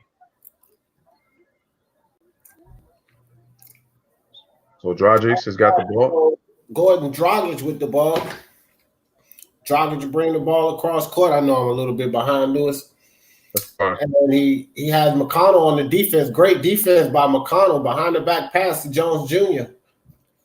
Jones Jr. set up the screen. Tyler Hero dribble around the screen, step back, three-pointer, and drains it. Nice shot by Tyler Hero, 96-87. Now the Heat is starting to take a little bit of a stretch here. 9-point lead by the Miami Heat. And McBuckets tries to respond, and he does. Responds with his own three. So bring that back down. 90-96. Gordon Dragic will bring the ball across court. Gives it to Adebayo. Back to Gordon Dragic for the short jumper. Dragic can't hit. Sabonis comes down with the rebound. Kicks it to McConnell, and McBuckets for another three and drains it again. Wow, 3-point game. Let's go. What a game here, guys. So Spoelstra will quickly call a timeout and slow that momentum down, or at least attempt to. You are never safe in this league, guys. Never safe. So we're going to commercial and back to my partner, Lewis. All right, so timeout. It is 96-93 Miami Heat. We are at a timeout. And Mays, just for the support that you've given tonight, I have just made you a moderator on my channel. So congratulations. You just got yourself the blue wrench. You truly deserve it. And I just appreciate what you've been doing tonight. And like I said, if you know anybody, make sure that you share the stream. And he said it took them long enough to get the offensive rebound. Exactly. Like I was saying, it took them until the fourth quarter. Miami had 12 offensive rebounds right before Sabonis got that one. So very good job on noticing that. And he also says Pacers are shooting good from the perimeter. Yep, they're shooting over 50% from the field. They're shooting over 50% from the field. So they've been shooting the ball well. And like I said, no team has been able to build an insurmountable lead. The Heat's biggest lead was 8. So, that's all. That's all it is. And the Pacers were able to cut the lead back down to 3. So it's going to be a close game, I think, throughout. And a very nice game. And we've had some lit ones, too. I mean, the Thunder and the Hornets in overtime. The Sixers were down 11, and they just lost by 1. And that Magic game was bumping. So, we got some good ones. And who knows? I think the Phoenix Suns and the Golden State Warriors might be a good game in itself, too. Quite possibly. Yeah, and I'll tell you something. The other night when we were doing the Lakers and the Clippers game, Lewis, you called it, man. You called it right out. Both underdogs won. And Lewis called that, man. Both underdogs won. The Warriors won. And who was done? Was it the Pelicans? The Pelicans when they beat the Nuggets at home. Because, the Warriors beat a good Rockets team. The Warriors are trying to win their 4th straight game tonight, ladies and gentlemen. A team that's purposely tanking is trying to win their 4th straight. And then give credit to the Pelicans. Nice young team.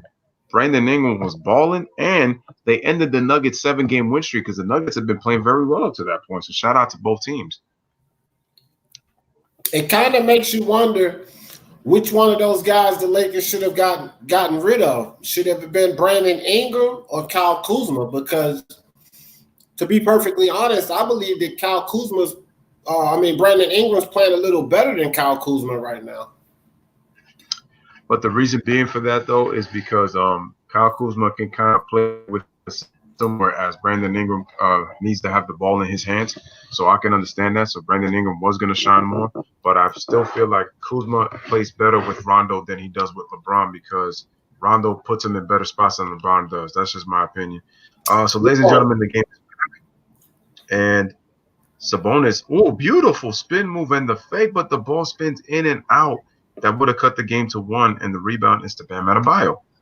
So he's got the ball, gets it to Tyler Hero, comes off a screen. Tyler gets it to the paint, lays it up and in with the scoop layup, and the Heat now lead 98-93. Man, I'm really impressed with the Heat, man, because I don't think anybody expected them to be this strong of a team. So T.J. McConnell with the ball at the top of the key, passes it to Doug McBuckets. McBuckets can't hit that one.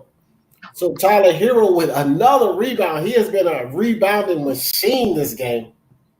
Tyler Hero with the short jumper and drains it. 100-93, back up to a 7-point lead by the Heat.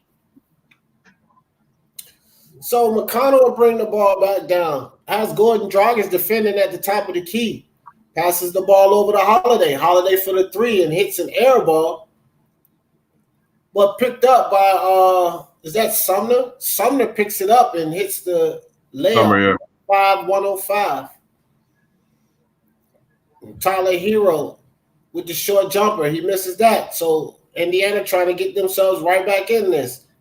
T.J. McConnell, give and go. Nice give and go by Sabonis and McConnell. 97-100. 3-point game, guys.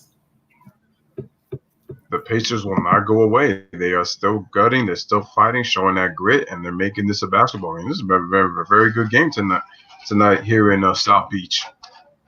Very good game on an NBA Friday. Just a couple of days after after Christmas during this holiday season. So Goran Dragic dribbles, gets into the lane with the left hand, and he scores.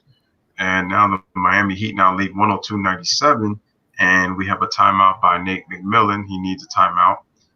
Tyler Hero and Goran Dragic right there discussing, talking right there. Nice move by Dragic, taking it to the body of Justin Holiday. Leans in with the shoulder. Look like he kind of pushed off a little bit, but not crazy enough, and give the Heat a 5-point lead. So 102-97, checking in on the LBFWN with Lewis and D on Basketball Talk. And shout out to Mays, man. He's been the only one talking through this chat right now. Let me see. He says, man, it's no problem. It's an amazing podcast. That's all I can say, man. Hey, I appreciate that. Me and D appreciate that. Thank you for saying that it's an amazing podcast. And like I said, make sure to share the stream. Let everybody else know, not just about on the LBFWN, but on Speaking My Sports Talk. Appreciate that talk you have with your uncle. He says, I like the Pelicans personally. They are a really nice, good young team with good potential. They are. They definitely are. I like their team too. I think some of their players have kind of lived up to potential and are still having a chance to grow. Lonzo Ball, to me, has to show that he can improve in order for this team to take the next step. And then the health of Zion Williamson is the most important thing. They're missing his impact, and I think his impact could really help to definitely put the Pelicans in the right direction. And he says the Heat are doing good. They're doing great. The Heat are doing great. As a matter of fact, both teams are doing great. Miami and Indiana are doing great. They're playing great defense. They're sharing the basketball very well. Just when one team makes a run, another team comes right back and makes a run. They've been showing good back and forth action. Just a good, very good NBA game, man. Just a very good NBA game. Yeah, this is a great game. I was kind of worried if I was going to make a mistake leaving that Philly game, but this one is just as great, man. Take your pick. I mean, it was two great games. Oh, yeah. Definitely has been an awesome game for sure.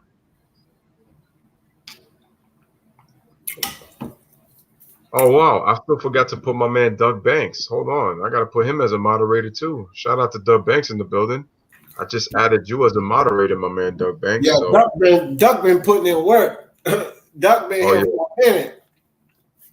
and I got to put my man Jordan Cipriani as well. He's another good one, man. So I'm gonna add him as well. So shout out to you guys for being moderators for the wrench. My man Clay Pro. Got to get my man Kid Glory, who's been rocking with me for a long time. And once again, also got to give it to Kevin too. And Shout I out want to to all tell you you guys something, and I'm pretty sure Lewis shares the same sentiment. But we're not gonna be a small channel forever, and we're gonna need you guys. With how they say on Spider-Man, with great power comes great responsibility. So we're gonna need the help of moderators, and so you guys getting these wrenches, do the right thing because I had to remove a couple of wrenches from my channel because I don't like people, kicking people out and blocking them just because they don't like them, man. You know what I mean? It's got to be a real good reason. So you have some power being a moderator. You can time people out. You can block them off the channel, but, treat it responsibly. And unless somebody comes in here with some racist crap or, something like that, just let them speak their mind, man. Let them give their opinion. You know what I mean? But we do appreciate you guys. And turning you blue is part of us showing the appreciation. right. So they turned it over. I was going to say that they turned it over. I was going to say they just turned it over, and the Pacers just cut it down to 1. So it's 102-101 Miami. It's a lit game. And so Tyler Hero shot the 3, and he misses, and now the Pacers can take the lead. So, Mays, your Pacers are looking good right now. Aaron Holiday with the basketball. Screen step by Miles Turner, floats it up, and he scores. And ladies and gentlemen, the Indiana Pacers have retaken the lead, and Victor Oladipo is loving it on the bench. Loving it. And I'll tell you guys something. This is just a testament to tell you how good this team is going to be when he comes back. When Victor Oladipo comes back, this team is definitely a threat. They're already playing very well. When you add Victor Oladipo into that, this team is a real big threat. So Gordon Dragic with the ball and kickball called on Holiday. Jimmy Butler will check back in the game. And Derrick Jones Jr. out to get him a well-deserved rest. And Tyler Hero's out and Kendrick Nunn checks in. So Heat making some switches there, getting some fresh legs on the floor. Gordon Dragic with the ball at the top of the key. Passes it off to Tyler Hero, in and out. Aaron Holiday comes down with the ball. He'll bring it across court for the Pacers, and the Pacers with a 1-point lead right now. Holiday kicks the ball out to Miles Turner for the 3, and Turner drains the 3. So it's a 4-point lead. What a shift. 4-point lead by the Pacers. Jimmy Butler with the ball, dribbles around the Jimmy Butler screen. Kicks it to Adebayo inside. Adebayo with the easy layup to cut the lead to 2. All right, Aaron Holiday is coming up the court. Has Kendrick Nunn on the defensive side. Dribbling on at the top of the key. Goes around the Miles Turner screen. Step back 3 by Holiday. That's off the front of the rim. Gordon Dragic, he'll come down with the rebound. Slow it down. Gordon Dragic will stop and pop the 3 from the top of the key, and he misses. And a nice hand by Adebayo. But Turner's complaining that it went off of Adebayo, but the referee said that it didn't. It went off of Turner. So I think it'll be Miami Heat's ball. So Nate McMillan calls a timeout. The referees may take another look at this. Let's see here, guys. Oh, no, that was off Adebayo. So the Pacers have been playing very well in this fourth quarter, ladies and gentlemen, and they are taking it to the Miami Heat. They lead by 2. And as that on that last play that D was talking about, that ball was off of Bam Adebayo. It hit him right by the groin area. So the Indiana Pacers, I think they will overturn this call, and the Pacers should receive the basketball on their possession. And what a smart timeout by Nate McMillan, because it gives the referees time to look at that play. And right now, without challenging, that's the smartness of a coach, because he don't have to use his challenge. He would just call a timeout, and then they can reverse that call. So, good timeout by Nate. That was an excellent strategy by Nate, as D said, because now it gives them time to set up a strategy. They get to set up a play while the referees check. That's good strategy. So that way they organize themselves into what play they want to run off the timeout once they check it, which should be their possession. And ladies and gentlemen, the Pacers are taking advantage of Miami Heat turnovers. The points off turnovers, Pacers are winning that battle 15-2. So Justin Holiday inbounds the ball to his brother Aaron Holiday, being guarded by Kendrick Nunn. Gives it to Jeremy Lamb. Jeremy Lamb shoots a jump shot off the screen, and he drains it. And the Pacers now lead by 4. You know what's interesting is we have 3 sets of brothers playing on teams. You got the Antetokounmpos in Milwaukee, and the Lopez's in Milwaukee, and you have the Holidays over here. So pretty interesting to have brothers playing on the same team like that. 3 different sets, And as I say that, ladies and gentlemen, Duncan Robinson knocks down the 3-pointer, and the Heat cut the lead back to 1. Back and forth we go, ladies and gentlemen, down the stretch. So Lamb has got the ball. Screen by Turner. Gives it to T.J. Warren. Shoots the corner 3. Misses. Rebound Adebayo. Go ahead, D. All right, so Holiday with the ball. Kicks it to Lamb. 3-pointer by Warren. Warren misses the ball. Adebayo comes down with the rebound. Kicks it ahead to Gordon Dragic. And Gordon Dragic has Aaron Holiday on defense. Passes it to Adebayo. Adebayo looking for someone to kick it to. Jimmy Butler is who he finds. Jimmy Butler goes down into the lane. Step back. Jump shot. Drains it. So the Heat regains the lead. 1 point, guys. We have a great game here. So Aaron Holiday will pass it over to his brother, Jrue Holiday, over in the corner to Warren. Warren will work Jimmy Butler. Turn around. Nice defense by Jimmy Butler. And Jimmy Butler got a little heated there, but nice way to keep his composure, because he already has a tech in this game. 1 more second, it's bye-bye, baby. Yeah.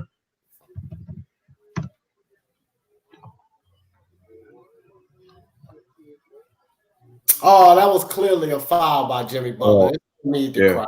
No need to cry, Jimmy. So we have a game, man. They hit that first free throw. Go ahead, Lewis. Oh, no. And then the second free throw is good. So the Pacers retake the lead 110-109. Jimmy Butler with the basketball. He just hit a big-time shot that put the Miami Heat up 1 last possession. Being guarded by Warren. Dribbles all the way right. Gets into the paint. No foul call. Into the hands of Adebayo. He scores. And the Heat retake the lead 111-110. Jimmy Butler got fouled, and they didn't call it. But he can't say anything because he has to maintain his composure. So they're going to clean a wet spot before they inbound the basketball. The Heat, if you guys are checking in, the Heat are up 111-110, sorry. And so he still got some body contact on that, even though, he kind of went into his body. So 139 remaining. Aaron Holiday comes off the screen, shoots the jump shot, and misses. Rebound Jimmy Butler. It gets stripped, but Jimmy Butler is hot right now. He is getting fouled and not getting called. So Adebayo's got the basketball. Then the Heat have out-rebounded the Pacers 52-33. Butler gets the ball off the screen, dribbles into the paint, draws a double team, kicks it to Dragic, shoots a 3-pointer, off. Offensive rebound, Adebayo on the tap out. Jimmy Butler dribbles once again, shoots the shot, and it goes and 1. Oh, they called an offensive foul on Jimmy Butler. Unbelievable. Oh, wow. They called an offensive foul on Jimmy Butler. So the Heat turn it over. Let's see what happened here. Oh, yeah, he hit him with the elbow. Yeah, yep. He kind of flopped at the end, but Jimmy did hit him with the elbow, though.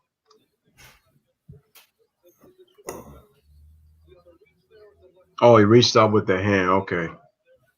Jimmy can't complain about that. He got away with that one. He tried to get away with it, but he couldn't. Yeah, that's an offensive foul. Jimmy shouldn't have done that, man. There was no need for him to do that. What an amazing shot, though. He wraps him up, and then if you watch it, he gets the ball off with the same hand that he wrapped him up with. He tried to get the M1. It just went against him. That was just a bad timing with that. So did a quick. That was amazing, man. Jimmy was an amazing fucking player. Agreed. So we have a little quick timeout, 20 seconds, and the Heat are up by 1. Jimmy Butler just committed an offensive foul, so the Heat will have the ball back with 1:10 remaining. 24. I mean, not the Heat, the Pacers, and 24 seconds on the shot clock. So it's been a lit game. So let me just check real quick.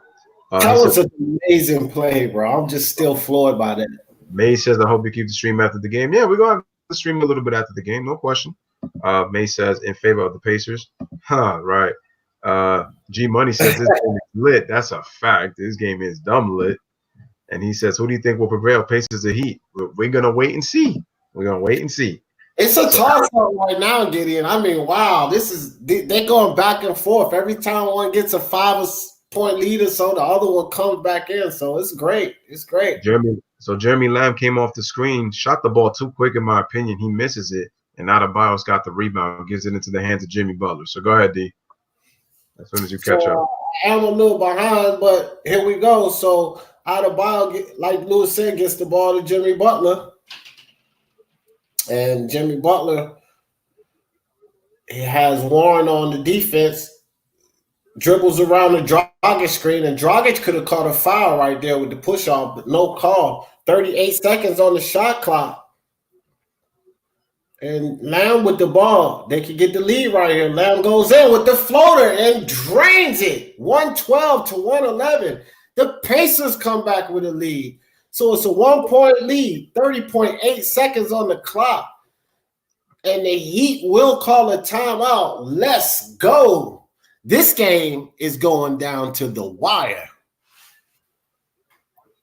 This game has been lit. Jeremy Lamb gives them the lead. The Pacers go back up by 112, 111. Timeout Miami. This will be an impressive win for Indiana if they come into Miami, they've only lost twice at home. And then they give them their third loss. So, Indiana's just proving it, man. And when they get Victor Oladipo back, and remember, Malcolm Brogdon is not playing in this game, too. He's out with an injury. So they get their backcourt back. I'm telling you, this is going to be a scary basketball team. Dark horse. Both teams, because the whole teams are playing ball. All of the Miami Heats they're balling. All of the Indiana Pacers, they're balling. There are no weak links on either team. They're both playing defense. This game this is what you want to see. This is NBA action at its fullest, guys. Yep. And Jeremy Lamb did get fouled on that last play, but they didn't call it. But they do take the lead.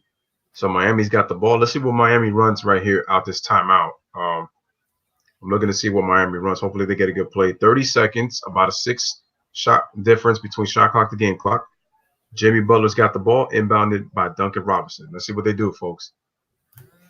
Just don't fall in three. Runs right, gets into the paint, shoots the floater, just short, rebound. Oh, they can't. Butler gets the offensive rebound, kicks it out to Robinson, who kicks it out to Nunn. Nunn on the reverse, misses. Tip, miss. No, rebound, offensive rebound. They get the ball back. Dragic into the paint, and he scores. And the Miami Heat go back up by 1. What a sequence, ladies and gentlemen. What a sequence.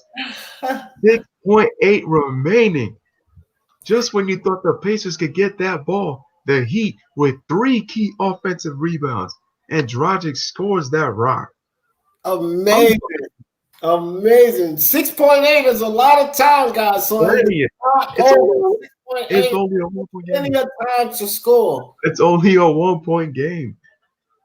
You just know and Indiana's gonna have the last possession, man. This is what NBA basketball is all about, ladies and gentlemen. That is what it's all about. Unbelievable, man. That was just great. And the thing is here, you got to play full defense because everybody has been offensively, good. Like there's no hot man that you have to guard everyone right now because everybody's pretty much been on both teams. And man, Gordon Dragic trying to get the crowd into it, and that little kid is pumped up after they got that. I'm telling you, ladies and gentlemen, as Dee mentioned, the power shift in the Eastern Conference, these playoffs are going to be very competitive, especially on that Eastern Conference side. It's going to be very competitive this year. So let's see what the Indiana Pacers run out of this timeout. 6.8 remaining with my man Doug McBuckets with the inbound. So let's see what they do right here. They have a full timeout or a 20-second? That was a 20-second. Okay, yeah. Into the hands of Holiday. He dribbles all the way, gets it to the paint, floats it with the left hand, just misses. And and he missed it, and the game is over. Ladies and gentlemen, on the last possession, Aaron Holiday did a great job getting into the paint. Good defense right there to force him to take a tough left-handed floater. And the Miami Heat, ladies and gentlemen, win a nail biter. 113-112. 113-112. Great. And Murray says no. I feel like what a game, though. Your boys played well, man. They played well. This game, no need to hang your head, guys. Like, this was an awesome game. Down to the wire. Man, I wish every game could be like this. This is why I watch basketball. This is why I love this sport. But you got to think about something. Malcolm Brogdon, no Oladipo in. Do we have this same type of game? You know what I mean? Yeah. Never can't tell. Both teams still played extremely well, but man, I'm gonna tell you guys something. This trade deadline is going to be a shakeup. It's going to shake up around the league. When we start getting these guys shifting around here and these trades being made, it's going to change the scope of everything. That's why I always say, and I've been saying it since the beginning of the season, let's wait until we get 45, 55 games into the season because we never know what can happen after that All-Star break, You hit that trade deadline, guys get shifted around. A lot of times when these star players have great games in the All-Star, they come out and they're just on extra. You know what I mean? So let's get 45, 55 games into the season, and then we can start to really assess some things. But, man, if this is indicative of what the playoffs is going to be like, I can't wait. Yep. So once again, ladies and gentlemen, the Miami Heat win a nail biter, a thriller, 113-112. I mean, we had the Bucks, we had the Sixers and the Magic in a 1-point game, 98-97. I mean, that was also a nail biter. The Thunder win by 2 in overtime, 104-102. So they're coming along too, man. They're coming along real good. Look who just stepped in the building. Anthony L said, "What's up, Lewis and D? Sorry I'm late." That's all right. As long as you hear my man, you're never late. Exactly. We appreciate you coming through, Anthony L. As always. But you missed a good one. You missed the hell out of a good one, man. This was a nail biter. I hope you were watching it at home, brother. Yeah. So let me just give some other scores real quick. So number one, the Suns and the Warriors will be playing. That's the last game of the night at 10:30 in Golden State. Golden State is going for their 4th straight win. So they're on a win streak. And for those who don't know, they blew the back out of the Houston Rockets on Christmas Day. So just a reminder. So the Bucks win by 26, 112-86. The Celtics win by 12, 129-117. And the other games, as we talked about, were all nail biters. We had a 2-point game with the Thunder and the Hornets. The Magic win by 198-97 over Philly. That was also another lit game, as D was doing. And then the game we just did, ladies and gentlemen, the game of the night, Pacers Heat 113-112 in favor of Miami. So they now move to 23-8, and the Pacers now move to 21-11. All right, so the stats for the Pacers. They had 7 guys in double figures, folks. Edmund Sumner with 11. Dominic Big Buckets with 14. Justin Holiday with 11. Aaron Holiday led all Pacer scores with 17. Lamb and Warren had 16 apiece, and Miles Turner had 13. For the Heat, they had 1, 2, 3, 4. Before we switch over to the other team, you just did the Pacers, right? Say it again? I just did the Pacers. Right. So, guys, you have 1, 2, 3, 4, 5, 6, 7 guys in double digits. Okay, and Sabonis had 8, so he almost had double digits. This is what I was saying about spreading that ball around. There wasn't really any hot guy. Everybody was contributing. And when you have a team effort like that, I don't care who they playing. That's going to be hard to beat. But go ahead, Lewis. Continue on, my brother. For the Miami Heat, they had 1, 2, 3, 4, 5, 6 players in double figures, with Tyler Hero having 10. Goran Dragic had 14. Duncan Robinson had 18. Jimmy led all scorers with 20. Kendrick Nunn has 17, and Ben Adebayo had 18.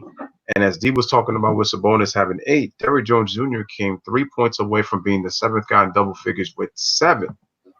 So D was talking about was only 1 point away because he had 9. So again, guys, I didn't even see these stats, but just by watching the game, you could tell that it was a total team effort by both teams. And that's what I was talking about. Like, this was a very good game, and the score was indicative of that because both guys were giving it in. You really don't have a hot guy. When you get to the end of the game, you just have to play defense. You can't knuckle down on one guy. You can't double team one guy. You have everybody doing their thing offensively. And, man, this is just great basketball. Great basketball. All right, so let me just go to the stats real quick. So D was talking about the passing and how no guy was really on fire. Check it out, D. 29 assists for the Heat, 27 assists for the Indiana Pacers. So what does that tell you? There was really no hot hand, and everybody was feasting. Everybody was eating. That ball was moving, and everybody got the best looks that they could possible. The only thing that really stood out, the Pacers did shoot better than the Heat by 4%. Both teams shot well from the three-point line. Both teams shot well from the free throw line. But at the end of the day, it's going to be the rebounding. 56-34 in favor of the Heat. Offensive rebounds, and the offensive rebound at the end of the game that Goran Dragic was able to hit that game winner on the tap out by Bam Adebayo. But I will say something right quick, and not to cut you off. You did have that rebounder. You did have that rebounding different. But what kind of offset that is that the Heat had more rebounds, but they also had many more turnovers because it was 13-4. Mm-hmm. So even though they rebounded the ball more, they turned the ball over more. And so when you get a game like this, man, these stats offsetting each other, and then you look at all of the other stats, they're pretty close. I mean, this is what you want out of basketball. You can't ask for any more. So, ladies and gentlemen, and perfect thing is, and in other words, what D is saying, those stats pretty much cancel each other out because as much as the Heat were getting second shot opportunities, they kept giving extra possessions away because the Pacers only turned the ball over 4 times. I mean, 13 turnovers normally in a basketball game is usually solid. That's actually pretty good. But the problem is you didn't force turnovers on Indiana's end. So they only won by 1 point. So it just told you that the Pacers still had a chance to win even if they got out-rebounded. So like D was saying, they pretty much, those stats offset each other because the Heat only won by 1. So, that's really the point. And points in the paint was just about even. And so, ladies and gentlemen, those are pretty much your stats for the night for both teams. Once again, Miami Heat beat Indiana 113-112. Great game by both teams. Both teams play hard. It was a lit game, and it was pretty much awesome. So let's just check in with the chat and see what's going on real quick. Let's see. May says, I think of Malcolm. If Malcolm was there, we could have clutched, and he's saying they probably could have won. D said it, man. If Oladipo and Brogdon were here, would we be having this 1 point game? Who knows? Probably likely not. G Money says terrible rebounding by the Pacers tonight. Also, their final possession by the Pacers was horrible. It was, but like D once again mentioned, the turnovers offset the rebounding. So if Miami wasn't turning the ball over, you would be definitely right. But their turnovers gave them extra possessions. And like I said, the game was only decided by 1 point, and it was on the last shot. So in other words, the Pacers, they still had opportunities because Miami gave possessions back with the second shot opportunities that they got. So that's what made the game close.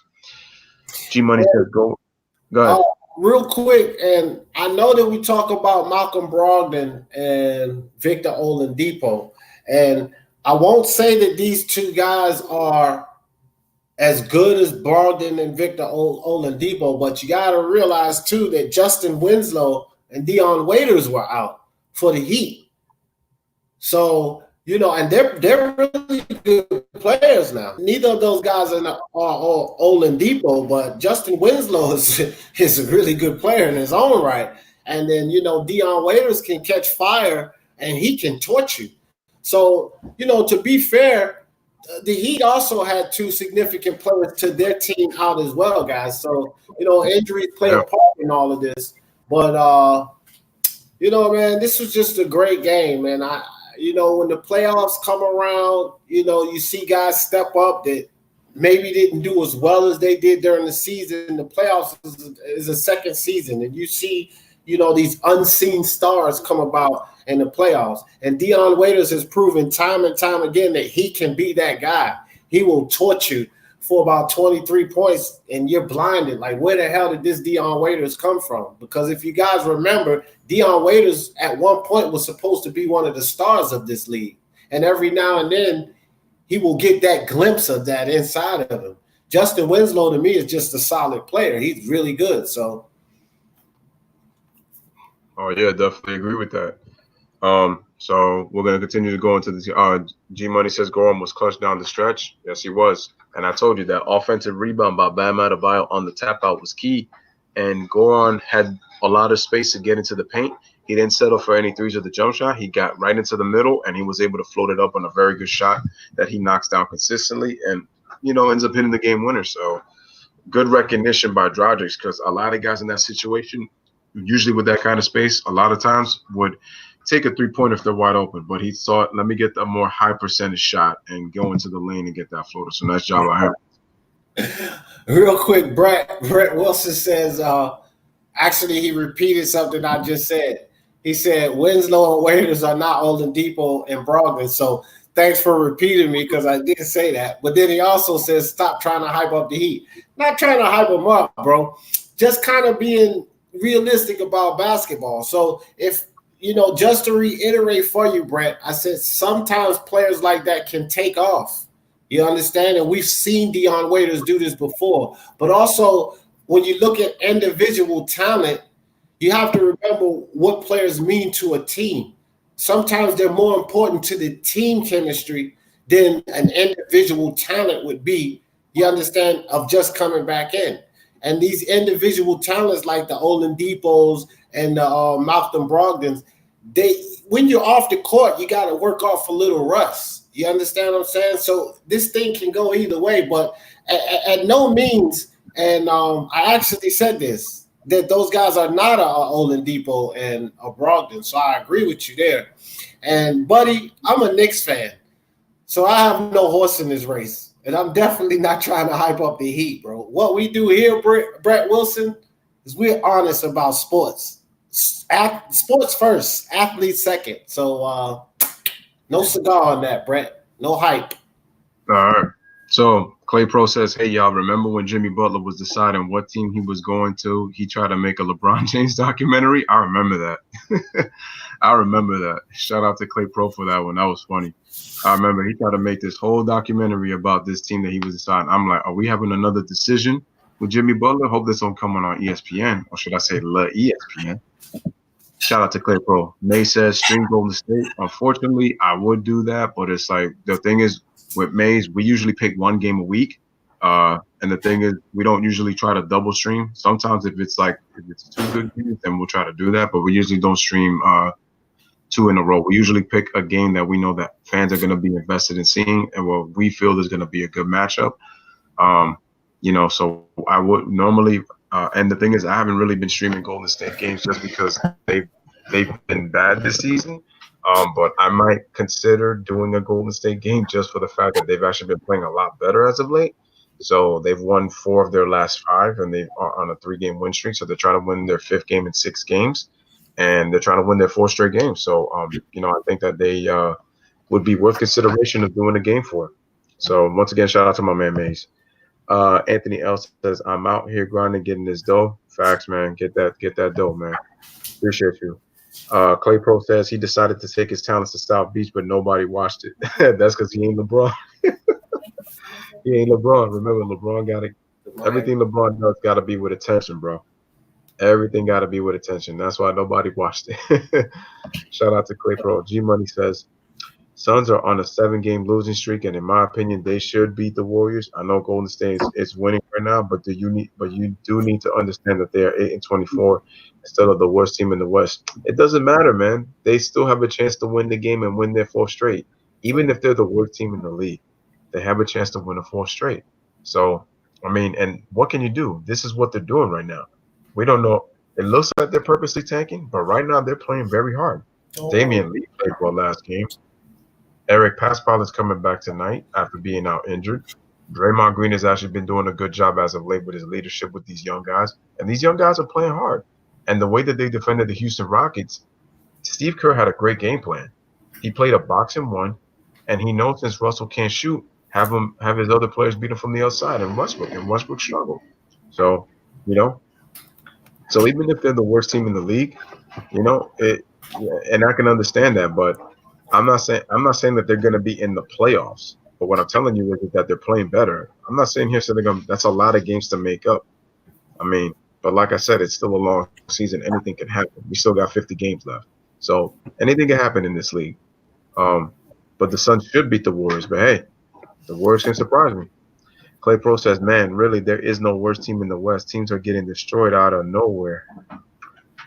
Yeah, anything can happen in the NBA. There's games you don't expect. And you're like, how did this happen? How did this team we just saw the Warriors, what they did to the Rockets on Christmas. We saw what the Pelicans did to the Nuggets. These are 2 of the teams that are in the playoffs in the West, and they got beat by the worst teams in the West. So, like Clay Pro says, there really is no worst team right now. So, I would agree with that, which May says he agrees. And Anthony L says, just imagine how much tougher Indy's going to be when Oladipo gets healthy. People forget that this Pacer team pushed Cleveland to 7 games 2 years ago. This Pacer team is no joke. Facts. And the crazy part is that they have a different team now. Their team is a little bit more deeper. They have shooting, something they didn't have 2 years ago. They have shooting on their team. They got McDermott. They got Lamb coming off the bench playing well. They got T.J. Warren, Aaron Holiday, the Holiday brothers. They have a very, very talented, solid team. And I told you, it's a dark horse team come playoff time. And also with the Miami Heat as well, with the team that they have. So shout out to Anthony L. Clay Pro says, I have no idea who's going to make the conference finals on either side. Exactly. I'm telling you, man, that's what, and people get mad about Kevin Durant, but this is what Kevin Durant has done. He's created parity in the league. Teams have gotten better. They forced to make moves. KD is now in Brooklyn. He's not playing this season, but look at Clay Pro's response. We don't know who's going to win the conference right now. We don't know.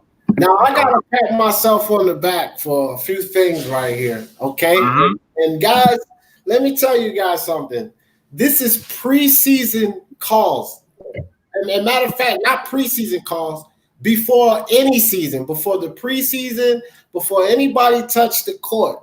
I made some significant calls, and I got to give myself one of those. First and foremost, I said that this season we are going to see a shift in power, okay? That we are accustomed to the West Coast being the strongest conference in the league. We are seeing that shift, okay? Because when you look at the teams on the Eastern Conference, by the numbers, they're actually doing better.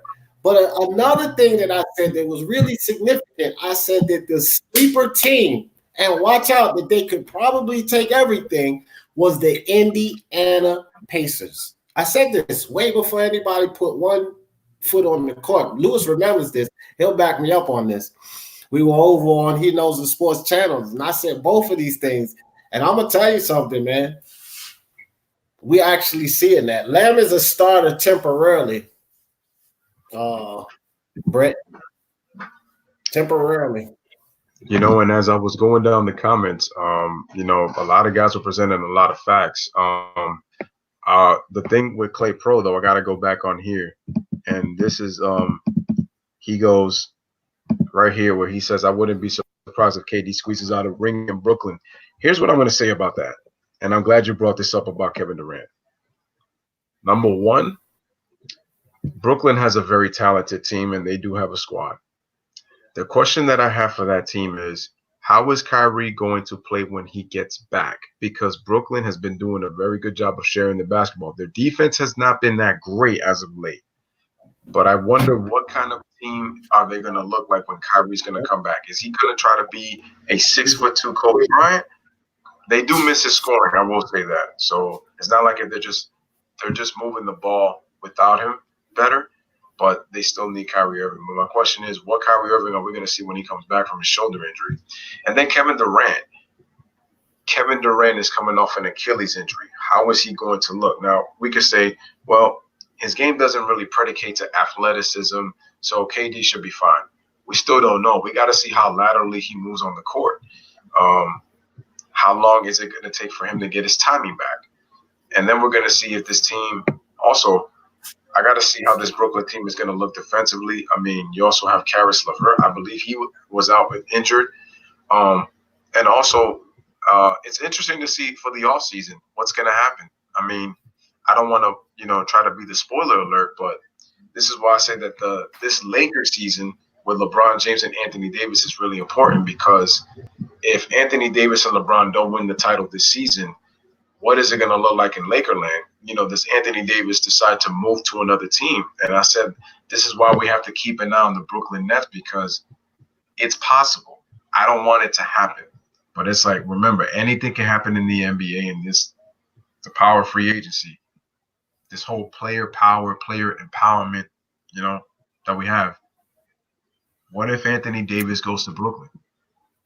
If he goes there, what happens with him, Kevin Durant, and possibly, Kyrie? Now you have a big three. And remember what KD did. We have a lot of dynamic duos in the NBA. Now it's a big three. The league is going to look pretty scary when that happens. And it could be bye-bye NBA once again, when we just have parity. So we got to keep that in mind. Well, something else we got to keep in mind, too. What's that? It's called a jump shot for a reason, okay? Because you have to be able to jump. So right. A lot of people depend on how KD bounces back. This is an Achilles injury, all right? Kobe wasn't the same when he came back. DeMarcus Cousins wasn't the same when he came back. And remember, it's called a jump shot for a reason. You have to jump. You have to release that ball at the top of your jump. That's how it works. So this can greatly affect what KD is known for, his jump shot. We have to keep all this in mind. Everybody wants KD. It's sort of like the Errol Spence thing going on in boxing. He got into this horrific accident, and everybody wants him to just come back and automatically be the super Errol Spence. Well, we don't know that yet. He has to take a tune-up fight. Well, it's going to be the same thing with KD. We're going to have to wait and see what KD we get. If he comes in there and he starts shooting 40%, people are going to be like, what the hell? What is this 40% stuff? And it could be because of that Achilles. KD's no spring chicken. He has wear and tear on that body. That's the type of thing that started to break Kobe Bryant down. And I don't want to hear that, well, Kobe Bryant had been in the league already for 17, 18 years. Well, Kevin Durant has never been as durable as Kobe Bryant. So it can pretty much equal out. Kevin Durant has been known to be injury prone. And when you take a big injury like that, it could affect him. It could affect him greatly. So we're going to have to wait and see what KD we get back before we just start anointing the Brooklyn Nets champions. All right, shout out to Brett Wilson. He says, has Sabonis been in the game the last minute, the chances for a rebound goes way up. The players out there collectively for the Pacers in the last minute do not average the rebounds of Sabonis. I agree with that, man. That's a very good point. Very That's good point by Brett Wilson. Yeah, and Brett, you know what? I think it's a mistake too for them not having him out there because, like I was saying at the end of this game, there wasn't really a hot guy. Everybody was doing great offensively. So I would have to agree with you. Maybe they should have had him out there for that purpose, especially knowing that Miami was out rebounding them by over 20 rebounds. They definitely should have had Sabonis out there. So great point there, Brett. That was a great point. He also says, I know that about Lamb, and I'm in Indianapolis. Well, shout out to you for being in Indianapolis, man. I appreciate you, though, for being here, man. So shout out to you from Indianapolis. I think that was to me when I said Lamb is a starter temporarily. Okay, Brad. Okay, my bad, dog. My bad, bro. He said, I'm living in India. I follow the Pacers. He's still a starter until old. Okay. My bad, brother. You know your Pacers, dog. But Brett, basketball, baby. It's Basketball Live with Lewis and D. He says the Pacers have lost 5 games against winning teams that could have won 4 of them. Our coach is way overrated. I think Nate McMillan's a good coach. I mean, but again, you know your Pacers, so you've been watching them and you've been following them, so you more or less know that Nate McMillan is an overrated coach in your eyes. So, I'm just going to go with what you're saying. Nate McMillan is overrated. He was a hell of a defensive player when he played in the NBA, though, for those Seattle Supersonics with Gary Payton. Hell of a backcourt tandem defensively. He says, I normally support brothers, but I never care for this coach. Once again, it's your opinion, so understand. We shot ourselves in the foot. Yeah. I got to kind of defend Brett, too, though. I have to kind of defend Brett, too, because I've actually said this about Nate McMillan, too, man. He has a plethora of talent in that team. And, I think that I was saying at one point in time, I think that he could do things to get them to perform better. So I don't know if I would say overrated, but I mean, if people are putting more into him than deserves to be because the Pacers are doing so well, then you would have to somewhat say overrated. And I've actually made this comment about Nate McMillan myself because when you look at that team, bro, especially now that Brogdon's there, he can get them to perform at a much higher level. You know what I mean? At least that's what I see. So I think Brett and I might be seeing sort of the same thing there. But, shout out to you, Brett. Me, you, and Lewis don't agree, and sometimes that might happen. But I actually seen what you've seen on that one, Brett. All right, so Clay the Shooter says Miami is a dark horse for a championship. No. I think that they're definitely a dark horse in the Eastern Conference, but I think that they're not, to me, ready for the championship just yet. I think there's going to have to be some things that fall in their favor in order for them to say that they're championship contenders. I still think that they're missing that second star to help out Jimmy Butler. For me, they're definitely gonna make noise in the Eastern Conference playoffs. I agree with you there. And like I said, they've surprised a lot of people with how quickly they've played well. I just don't think it's their time yet. I think they're a year or two away, in my opinion. But they definitely make some noise. But like I said, if there's a key injury to one of these top teams like a Philadelphia or a Milwaukee or a Boston, I definitely could say that Miami has they have a better chance to make the NBA finals. But I think it would have to be something like that because I just think that these teams are slightly better. And this is a young team, so I feel like inexperience is going to play a factor in the postseason for the Miami Heat. So I don't think they're there yet, but they're a year or two away, in my opinion. Shout out to Clay the Shooter. And let's talk about Jimmy Butler because he is their best player, okay? So this is their best player. No offense to Jimmy Butler, but you need that superstar player that's going to be there 6 games out of 7 minimum. Yep. Jimmy Butler's not going to be that. He's somewhat inconsistent. And so they don't have that player, that superstar player that's going to be there for them 6 games out of 7. See, you can afford for him to fall apart one game, but in the postseason, that's it. No more than one. Not if that's your superstar player. And Jimmy Butler is just going to be that guy that's going to fall short one too many games. Yep. Yep. Brett says Miami had 30 seconds. Yeah, they did.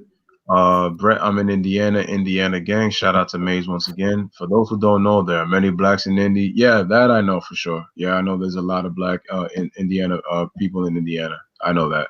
So thank you for pointing that out. May says that Nate, in his opinion, is not overrated. Well, we already kind of talked about that. So, but like I said, these are all respected, man, at the end of the day. I remember the days that he said that, bro. Mays. Hey, Mays, that's what's up. That's two against 2. You agree with Lewis, and I agree with Brett. So that's how we do it here. Thanks for evening it out. might as well have a tag team match while we're at it. Brett says he remembers the days he played for Seattle. Yeah, no, he was a very good defensive player. I believe he made a couple of second team all defensive teams in Seattle. He used to come off the bench. G Money player. I actually watched him play. Yeah, I'm old. I'm older. Y'all see this? G Money says, I understand upsets happen in the NBA, but you know who's going to win most of the time in the NBA. Example, when the big 3 Heat and KD super team form, we know those teams will win. G Money, I know that. I'm just saying that the Warriors have played well and they have a chance to win a 4th straight, even if they're tanking. The Phoenix Suns can win this game, but they can also lose their 8th straight. I told you this is the NBA where things happen.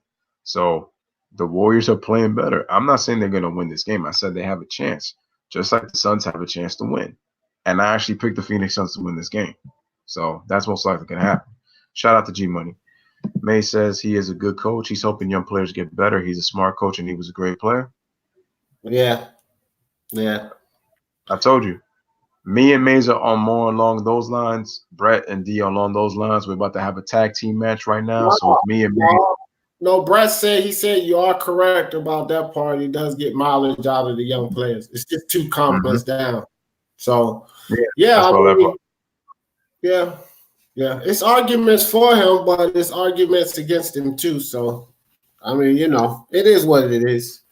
G Money says you are not going to get upsets every day in the NBA. Usually the higher seed wins. You're right. But once again, like I said, they have a chance to win, just like the Phoenix Suns have a chance to win.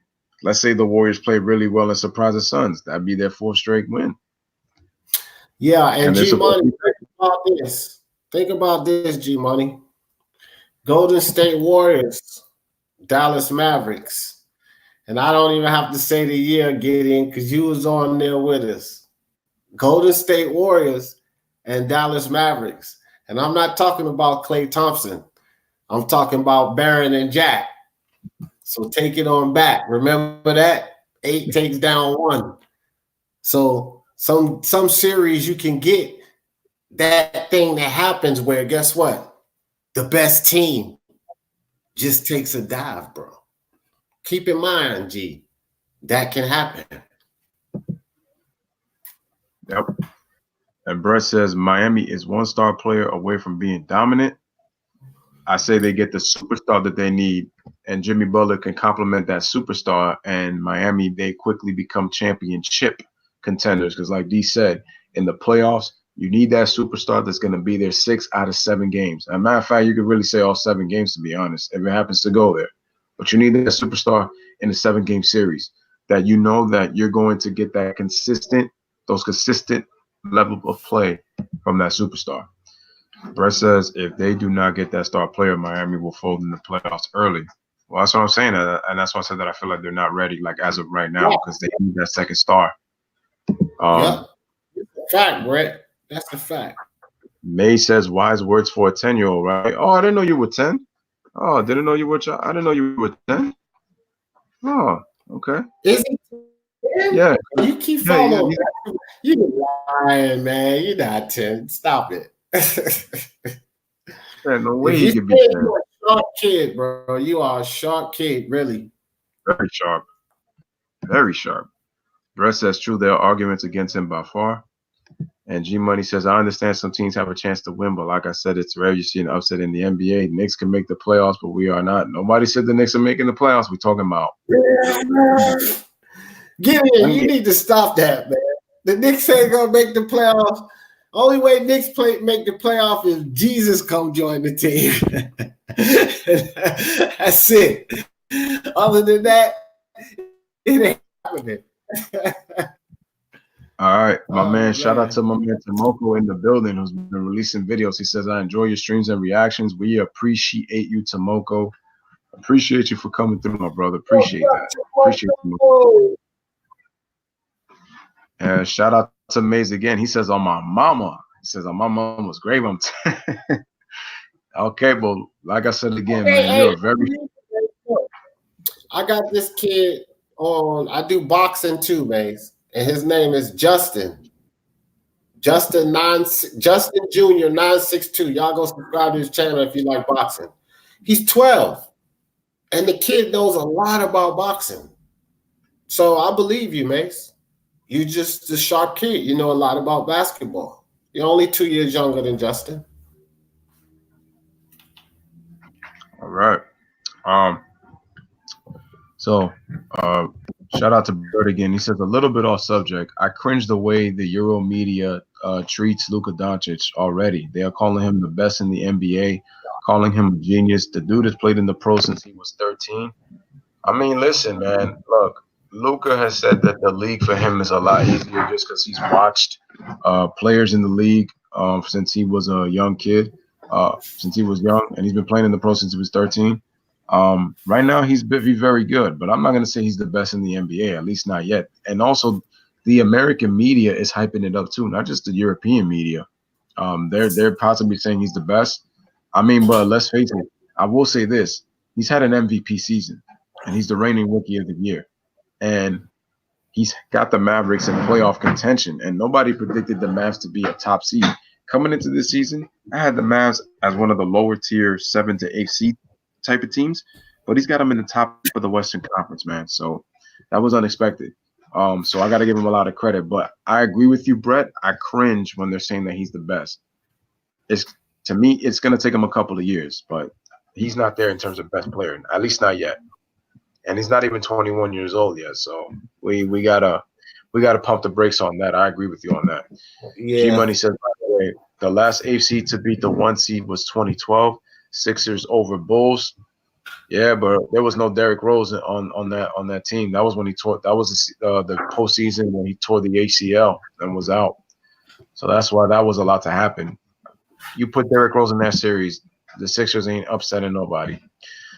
Wilson says he should be good at this point. American players do not play in the pros at 13. I mean, the fact that he's been playing pro basketball since that age is crazy. May says I also play baseball. I throw 45 miles per hour. I mean, hey, you continue to get stronger and older. Trust me, you'll be throwing 90 plus in the big leagues, man, if you happen to play baseball. So shout out to you. I'm meaning America. 45? He's throwing 45. Yeah, 45 miles an hour. It's pretty good. Oh, wow. That's really good. That tells me he's going to be throwing it super hard by the time, I'll say 95 to 97 by the time he gets older. Brett Wilson says, I'm meaning American media when I say Euro. Oh, okay. I get what you're saying. All right, no doubt. They are still Europeans. Yeah, no question. His body could not be taking the beating that Westbrook takes. Yeah, no, when you look at Luka's body, Westbrook is a lot stronger than him. So he could take a lot more punishment compared to Luka Doncic. He does look a little stronger, though. I mean, his body is a little flail. But I agree with you. They gonna whip Luka Doncic in the shape, bro. We gotta understand this. Let me tell you something. Remember when Giannis is an international player as well. So if you just think back when Giannis came in the league, he looked like Costas. He was built like Costas when he came in the league. Mm-hmm. Now look at Giannis. That motherfucker's a beast. Oh, yeah. all the fuck up. But he was built like his younger brother Costas. Go look at Costas Antetokounmpo. I think they sent him down to D-League, but you can still just pull up any picture of him. And you go look at Costas Antetokounmpo, and then you go look right back at Giannis when he came into the league. And look at both of their body types. He was built just like that little dude. Now look at Giannis. So they will whoop him in the shape. They'll whoop goddamn Luka Doncic in the shape. And if Luka Doncic can continue to play like that, bro, that dude's going down in the history books. Potential top 10 if he can stay healthy. If he continues to play like that, you can guarantee that because he's too young to be putting up those type of numbers.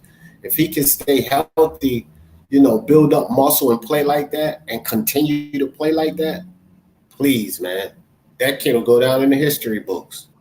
Mm-hmm. Oh, no, and Brett Wilson, he was just basically saying that he wasn't saying that Giannis was playing pro at 13. He was just comparing how Giannis's body looked like when he first came into the NBA. He was a very, very skinny kid, as he was talking about. He looked like Kostas.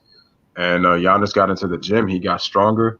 I mean, they showed a picture of him having a pair of weights in his hand, a pair of dumbbells in his hand, and Giannis's arms were a freak of nature, man. He turned into he went from 190 something all the way to he's now 250 pounds of lean muscle. So, he really put in the work, and he looks, he looks unbelievable now, with the way he looks in terms of his NBA body, and his arms are just strong as heck, and they got big, man.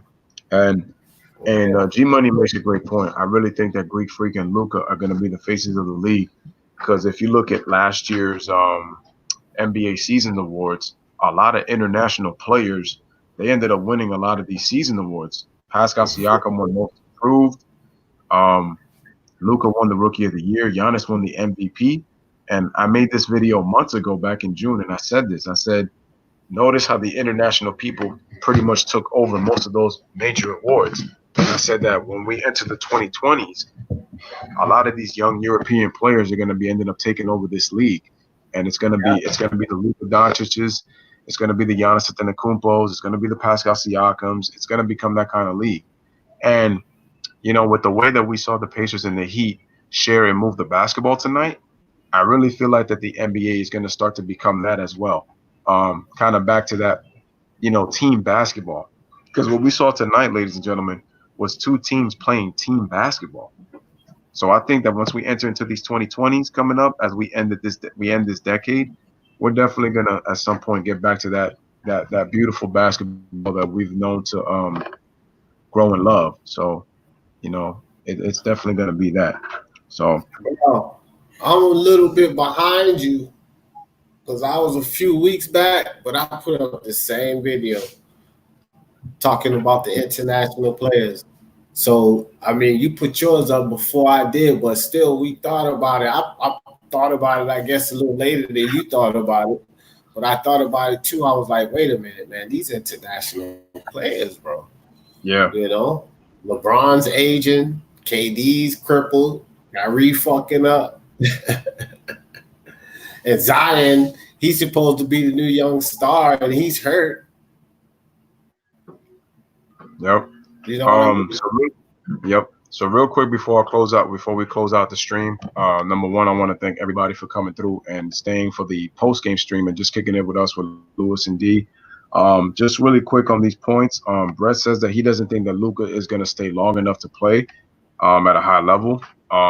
And they're looking at it from an athletic standpoint. But I look at it from this aspect.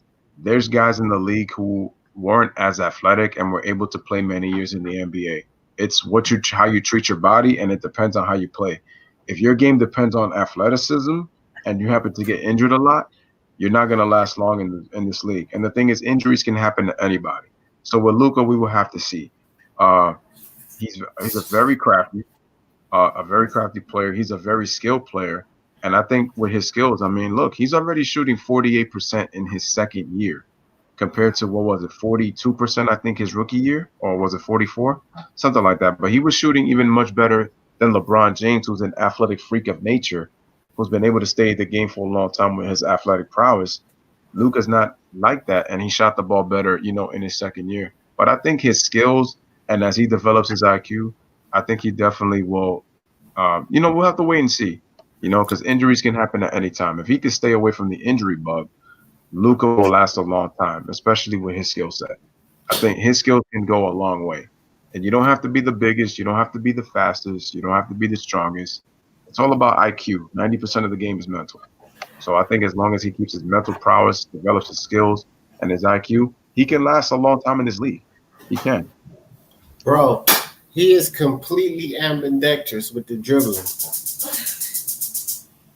So he can switch in a different way than a lot of NBA players are accustomed to seeing. He can switch on you, switch directions quick, dribble with the right, with the left.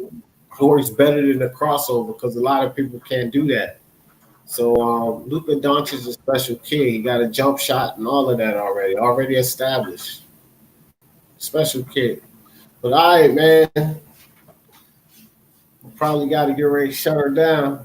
Yep. So Brett says real quick, Larry Bird, Luke Walton's father were at high levels, yet their bodies didn't hold up. Well, in their case, yeah, their bodies didn't hold up. Those guys weren't athletic. They weren't really strong. But those guys really played from a mental aspect. It's just unfortunately, Larry Bird actually played longer than Bill Walton did because of his IQ and stuff like that. And at least he was competitive enough to play. But his back injury that he suffered was what led to all of those, all of those injuries that happened down the line. I mean, and Brett says he believes he'll be injured. You know what? We will see. And then, if you happen to be right, you'll be right, and I'll give you credit. So no doubt about it. But ladies and gentlemen, we are going to end the stream. This has been a good one. If you haven't subscribed to the channel, make sure you subscribe to the channel. Make sure you like this video. Make sure you share this video. Me and D appreciate you guys. We're going to be doing more live streams. I might do another live tomorrow. Who knows? I'll see what games are up available. But again, this was great. Appreciate everybody. Appreciate Mays. Appreciate you, Brett Wilson. Appreciate you, Mays, for subscribing. If you haven't subscribed, make sure you subscribe to the channel. And, once again, man, this was another good one. So, D, close it out for the people in the chat, man. Appreciate you guys for coming through. Hey, we appreciate you guys, man. Join us on Monday, Wednesday, and Friday. Basketball Live with Lewis and D. But we're going to crank it up, man. Everybody, we had a good time. And for the love of sports, let's talk about it. Ladies and gentlemen, you already know the deal. This is the LBFWN.